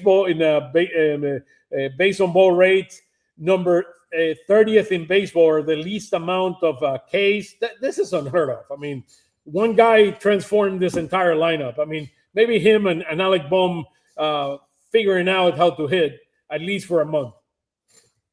Yeah, I mean, I would love to see Arias be here more than just a few months. He's 29. I mean, so he's he's at a good age. He deserves a nice extension. Yep. I mean, a 3 to 4 year deal that would be wonderful, and he will add a bunch to his team. Look, his energy. He's so jovial when he plays. Yep. I mean, the other day he misses a pitch and then he goes out and do push-ups in the middle of the plate. I mean, he's like that. He's a fun guy to be around. I mean, and it's contagious. So hopefully the winning continues. And Wheeler needs to turn it around today. He's going against the Marlins. This is the 30th time that he pitches against the Marlins. The Marlins have had his number historically, but I'm hoping you will see a turnaround from Zach today at home. He wants to prove a few people that the last 4 games have been a blips and not who he is as a pitcher. Yeah, let's get into Wheeler. He has lost 3 straight decisions. This is the 3 straight is the longest streak he's had in 5 years. It's 1 shy of his career long. So how much, Oscar, do you think is it Wheeler? Is it mechanical? Do you think it's mental? Like, what do you think it is for Zach? I think it's the hot days of summer here. Just so you know, against the Marlins in his career, this is going to be the 30th game. He has 29 starts, 14-4 with a 2.80 ERA. I mean, get ready. Remember I guaranteed the game yesterday? I'm guaranteeing you a win tonight. So get ready. I mean, yesterday I got a little worried there being a one-run game, but I can guarantee you right now that Zach Wheeler is winning tonight. By the way, Philly's best record in baseball on 1-run games, 22-11. How about that? Yeah, I mean, it started really good. Then we lost 5 straight, and I think we won the last 2. So we're regaining our mojo and our momentum here. And we said it all along, Judge. We got to take advantage of the schedule because it's going to get really, really rough in about a week. I mean, we're going on the road. We got to play in Seattle. We got to play with the Angels. We got to play against the Diamondbacks.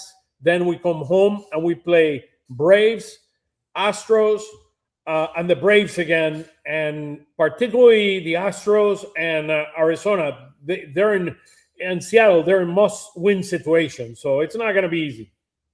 I saved another question that came in earlier in the show for you, Oscar. Someone was asking about the bullpen. They were saying that they just don't trust Kerkering or Alvarado anymore.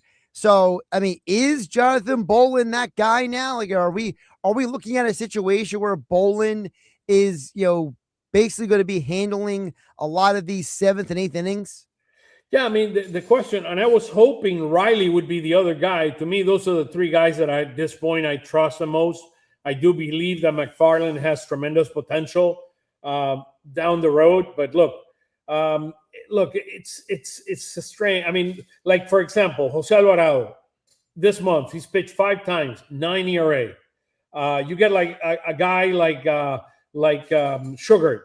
Over the last, he's pitched 5 times, a 2.84 ERA.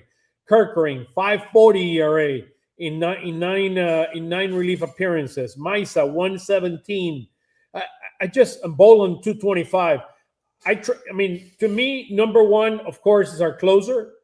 Second, after our closer, after the run. By the way, he's been scuffing here. I mean, coughing a few runs here lately. But let's just saw. Duran is our closer, period. I do believe Bolin and Riley are the 8th, 7th, and 8th inning guys. And then below that, you would find the Alvarados and the Maisas of this world and the Kirkerings of the world and McFarland's. That's how I would put the tier. And then the last pitcher would be Sugar. And of course, Caleb Killian, he'll be out for the rest of the month. So we have no idea what his role may or may not be, because even when he does come back, Oscar, I mean, he's probably going to need to go on a rehab assignment or two.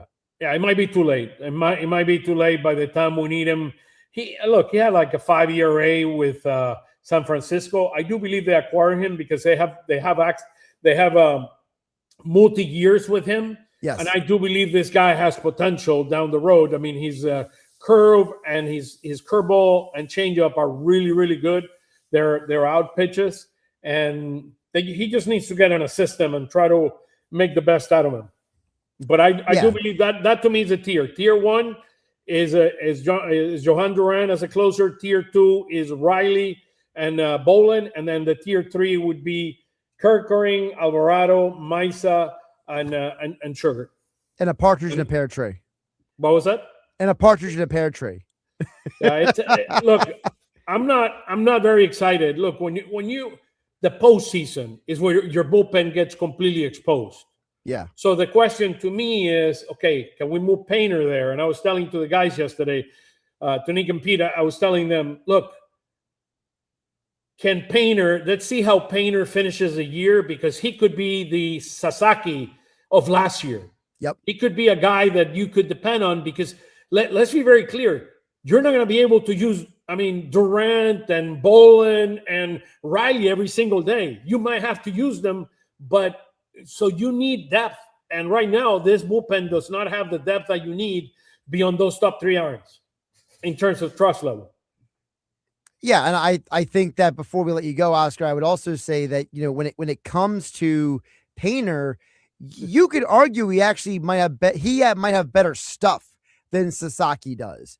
So it would be interesting to see if he does finish the year strong, what that would look like coming out of the bullpen.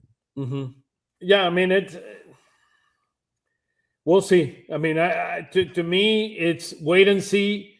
I think we have 36 more games to go. We're all down to the most important part of the year. The team is playing well. We've won the last 4 games. We have the possibility, and I'm guaranteeing you the 5th game tonight. The big question is going to be once we face Arizona, what is the state of their team? Once we face the Braves, and we play, I think, 7 more games against the Braves. So there's still a chance. And we're 6.5 games out of the, let me see here. What's the latest and greatest? It's 6.5 games. We have 58 losses and they have 51 losses. So we're 7 games in the loss column, which is what you should look right now. But the Braves are 4-6 in the last 10 games. And they started playing better baseball. I do believe they have issues on with their starting pitching. I don't think they have enough depth. They got the Martin Perez of this world being the elite arms. And the guy's like 50 years old. He's a countryman. And he's 50 years old. It's like, how long can you hold it with Martin? He's pitching tonight, by the way.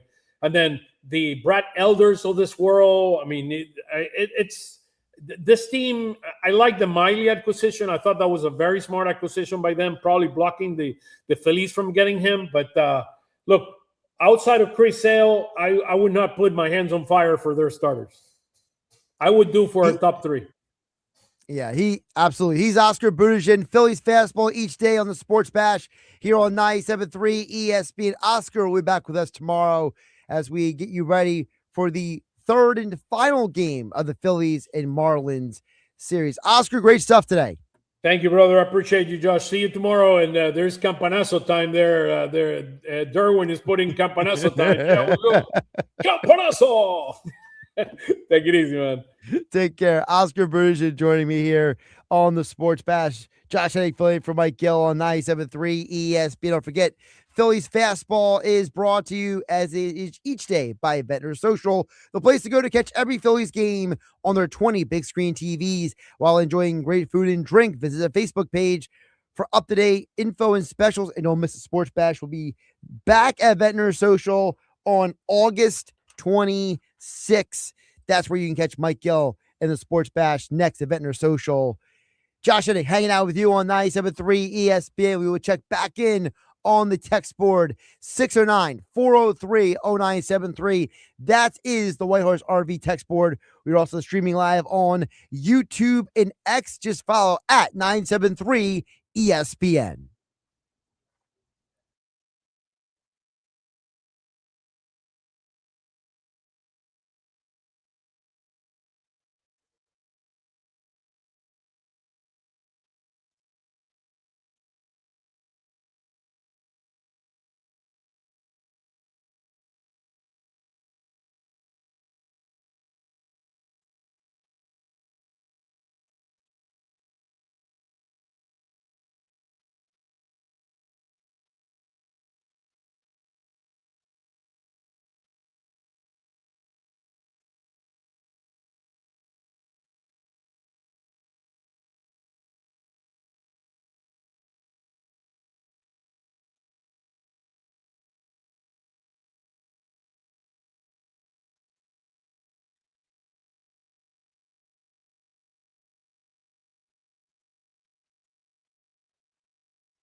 Josh Hennig back here on the Sports Bash, 973 ESPN. We'll get back to the text board in just a moment at 609-403-0973.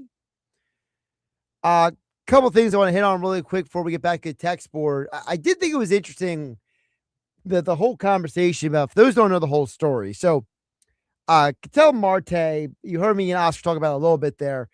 So, he basically, we have no idea when he's coming back, if he's coming back for the Diamondbacks. And this just kind of just goes to show you how volatile a baseball season can be, because he is arguably, if not their most important, their second most important player. There's no way the Diamondbacks are going to maintain without him. This is a team that does not have a good pitching staff in Arizona. So they desperately need their offense to pick them up most nights of the week. So if Marte is not available, that basically tells you the Diamondbacks are cooked. And considering the Diamondbacks are already one game out of the final wild card spot, and you heard us mention that you play the Diamondbacks in a couple weeks. By the time you play the Diamondbacks, are they still going to be above 500? So that takes a team completely out of the conversation when it comes to the wild card. They got 2 more games left in Boston, and then they got to play the Reds, the Cubs, and they travel to San Francisco for a 4-game set before they play Philadelphia. The only saving grace Arizona has right now is that Brandon Pfaadt, ever since he returned from the minor leagues, has been absolutely on fire as a pitcher. So, but one guy isn't going to save your team. One pitcher does not save your entire rotation. So, I don't know how Arizona is going to maintain this moving forward. I don't know how they're going to stay above water and keep doing what they're doing. So I have a ton of questions about who and what Arizona is moving forward. And then the other point about the wild card race that we should hit on. So right now, the Phillies are 6.5 games behind the Braves in the NL East. They are 5 games behind the Cubs. So it's kind of half a dozen, one or the other. And I don't think the Cubs are going to stumble down the stretch at all. I think the Cubs, they are locked and loaded. They are barreling toward the postseason. Oscar's right. If the Braves, for some reason, keep hitting that struggle bus, if they keep having issues with consistent hitting and their starting rotation, what are they going to be when you get to them in September? Still to come on the Braves schedule. By the way, they lost last night to the Twins. You just swept the Twins, and the Braves just lost to the Twins last night. The Braves still got to play the Brewers and the Dodgers in back-to-back 3-game sets before they even get to face you. The Braves got a wonky schedule coming up because they got some make goods because of rain delays. So who knows what the Braves will be by the time you get to see them. And Chris Sale can't start every game for the Braves. That's a 4-game set you got against them at the beginning of September, and then a 3-game set a weekend later. You have to wonder, is it more likely for you to catch the Braves or the Cubs at this point? Something to think about. Get to the text board at 609-403-0973. Rico chimes in and says, Josh Crawford is quietly having a decent rookie year. I'm surprised he's not getting more credit. Check the stats. Well, I think the reason why Crawford is not getting the credit is because, one, I don't think anyone came into this year looking at him as a guy who was going to have this like massive impact. And with the way Stott has played and with the acquisition of Arias, whatever Crawford does at this point is kind of like a bonus. That's at least how I look at it, Rico. Now, in terms of the stats, they're a little misleading because on the year, he has a .314 on base percentage. Not great. Especially for a guy whose best asset is being able to get on the base paths and wreak havoc. Again, that's on the year. Since July 1st, he has played better. I think that is really what the key is. Because since July 1st, he has a .295 batting average with a .330 on base percentage. But the problem is that he's not playing a lot of games. He's basically a platoon player at this point. So I don't know if them platooning him with Derek Hill is putting him in a better position to be successful. And that is why he's got the .295 batting average and the .330 on base percentage. The other side of the coin is in his last 36 games, he only has 6 stolen bases.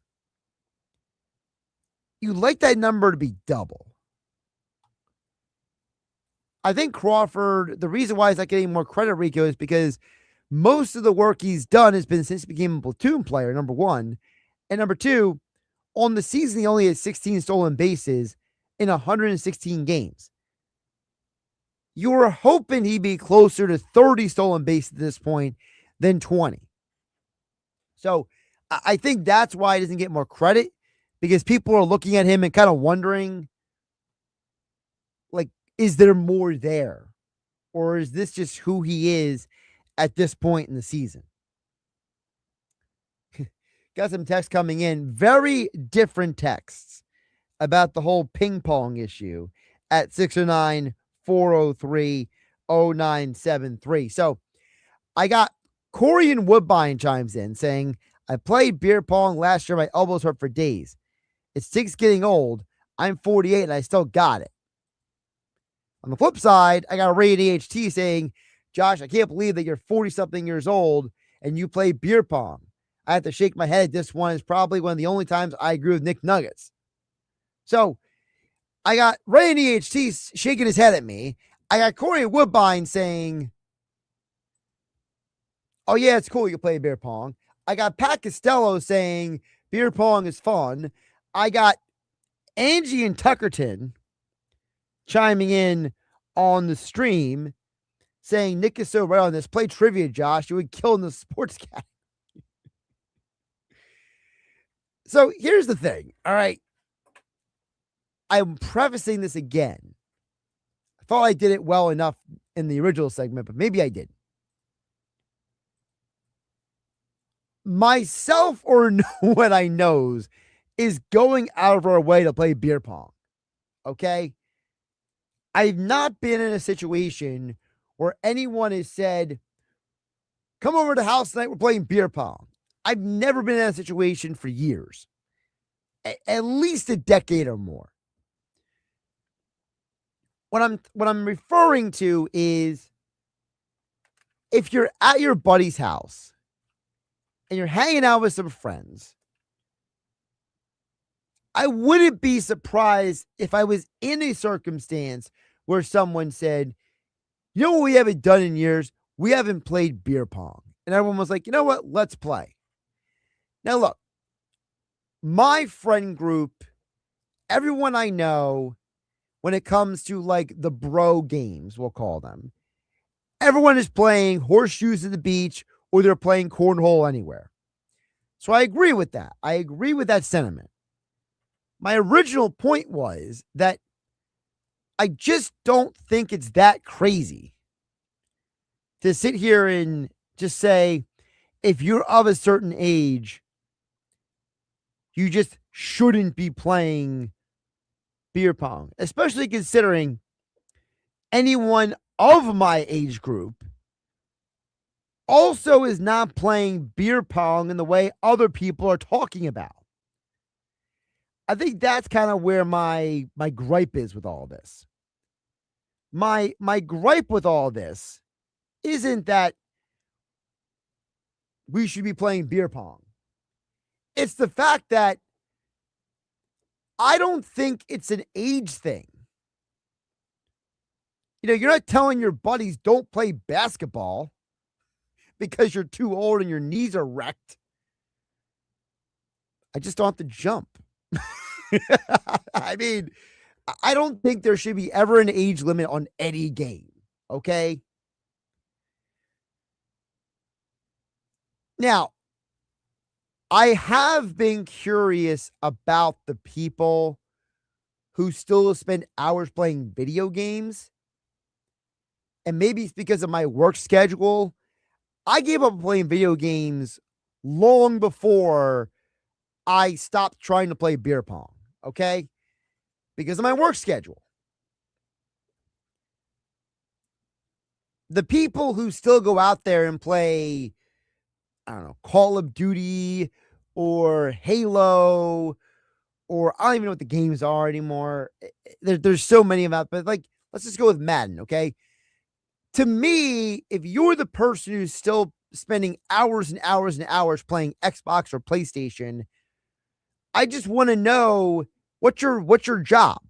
Because unless your job is to play video games, I know for me, as I got older, my work schedule made playing video games basically no fun because I couldn't commit the time that I used to in my teens and in my 20s of playing video games. So to me, I feel like unless you have a job that has you working maybe less hours than I do, maybe video games are still a thing. I don't know. You guys can tell me. I got a bunch of texts coming in to get to. 609-403-0973. Jeff in Summers Point says, Josh, I'll listen to the haters. Beer pong is fun for everyone. We literally have a family parties, and I'll play with my little cousins who are in their 20s and my aunts and uncles. It's a fun game for the whole family. We have a tournament style. I'm 36. I still love beer pong, cornhole, and horseshoes as well. It's all fun, says Jeff in Summers Point. Yeah, I feel like it just depends on, I think it depends on your social group. You know, I don't think that beer pong at a certain age is like a bad thing. I got Tom and Margate says, Josh, you're still young at heart. Anyone who will not play beer pong is not young at heart. Beer pong is ageless. Now, based on Tom and Margate, I know Tom and Margate is much older than me. So if Tom and Margate says it's ageless, I'm going to lean to Tom and Margate. Okay. A texter says beer pong is not a bad way to be a social drinker, and it's an opportunity for anybody of any age to play. Text didn't leave their name, but cool. I got Joey D chiming in. Says, yeah, horseshoes and cornhole. Yes, beer pong is fun, but it's a game you play to get drunk, to get fast. Give me beach games any day of the week, says Joey D and Metner. Yeah, that's why I said Joey D earlier. It's like, you know, if you happen to be at a friend's house and let's say they have kids and they can't go out, you know, maybe you set up the beer pong just to kind of hang out with some buddies. But yeah, I probably would say if I had to pick of the three, I'm probably going to go cornhole. But it's also because I'm not the best at horseshoes, but I'm also not the best at like darts or I don't remember being that great at cornhole, honestly. I felt like that was more one of those games you just did to be social more than anything else. Tim at Summers Point says, Josh, leave the video games out of this. I'm 40 with a family. I still play every night. It's such a positive hobby for me and my daughter. Yeah, but Tim, that's different. See, you're not talking about it in terms of like the people who spend like 6-8 hours playing video games still. That's what I'm talking about. I'm not talking about the person who has like a 2.5 hour allotment, or they're playing with their kids, or like it's something, a family thing. Like I know. Now, here's a game I miss. I'll ask you guys out there. Am I the only person who would go to house parties and people would play like Super Smash Brothers or Mario Kart, or like there might be like a family get together and like you all would like cycle in and out of playing like a fighting game like Street Fighter or Mortal Kombat, or oh my goodness, what was the other game? But like you would be like you all like take turns and like be like a family thing people do together, like play video games as a group. Tim is almost, I'm not criticizing that. I'm talking about the person who is like a single dude like me and they're spending 6-8 hours still playing video games. That's what I can't comprehend.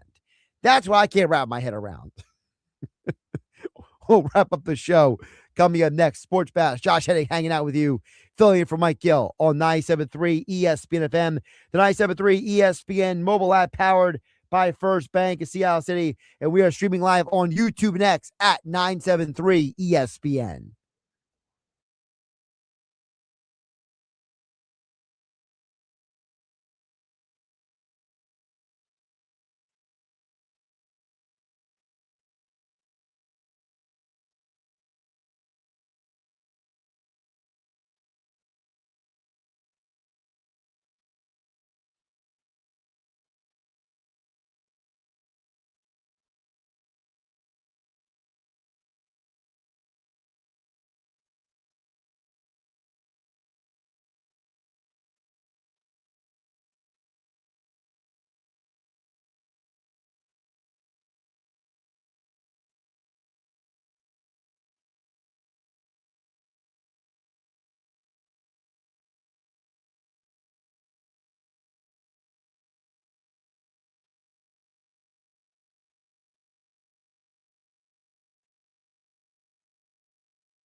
All right, Josh, wrapping up the Sports Bash here on 97.3 ESPN. Let's rapid fire some of these texts on the Whalers RV text board. Andy Mack at EHC says, Smash Brothers and Mario Kart are still super popular house games. Now that we all have kids, we all have all Nintendo Switches, so everyone plays. That's cool.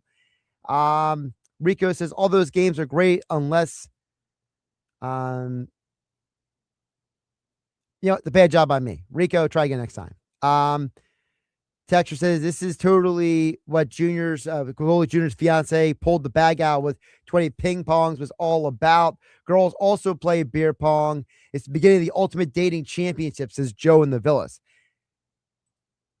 I mean, you could also do Battle of the Sexes. They could also do that, but I digress. Thanks everybody texting in throughout the show. Thanks to Adam Caplan, Frank Klose, Nick Earnshaw, Oscar Budejen, all of you listening on 97.3 ESPN. Have a great night, everybody.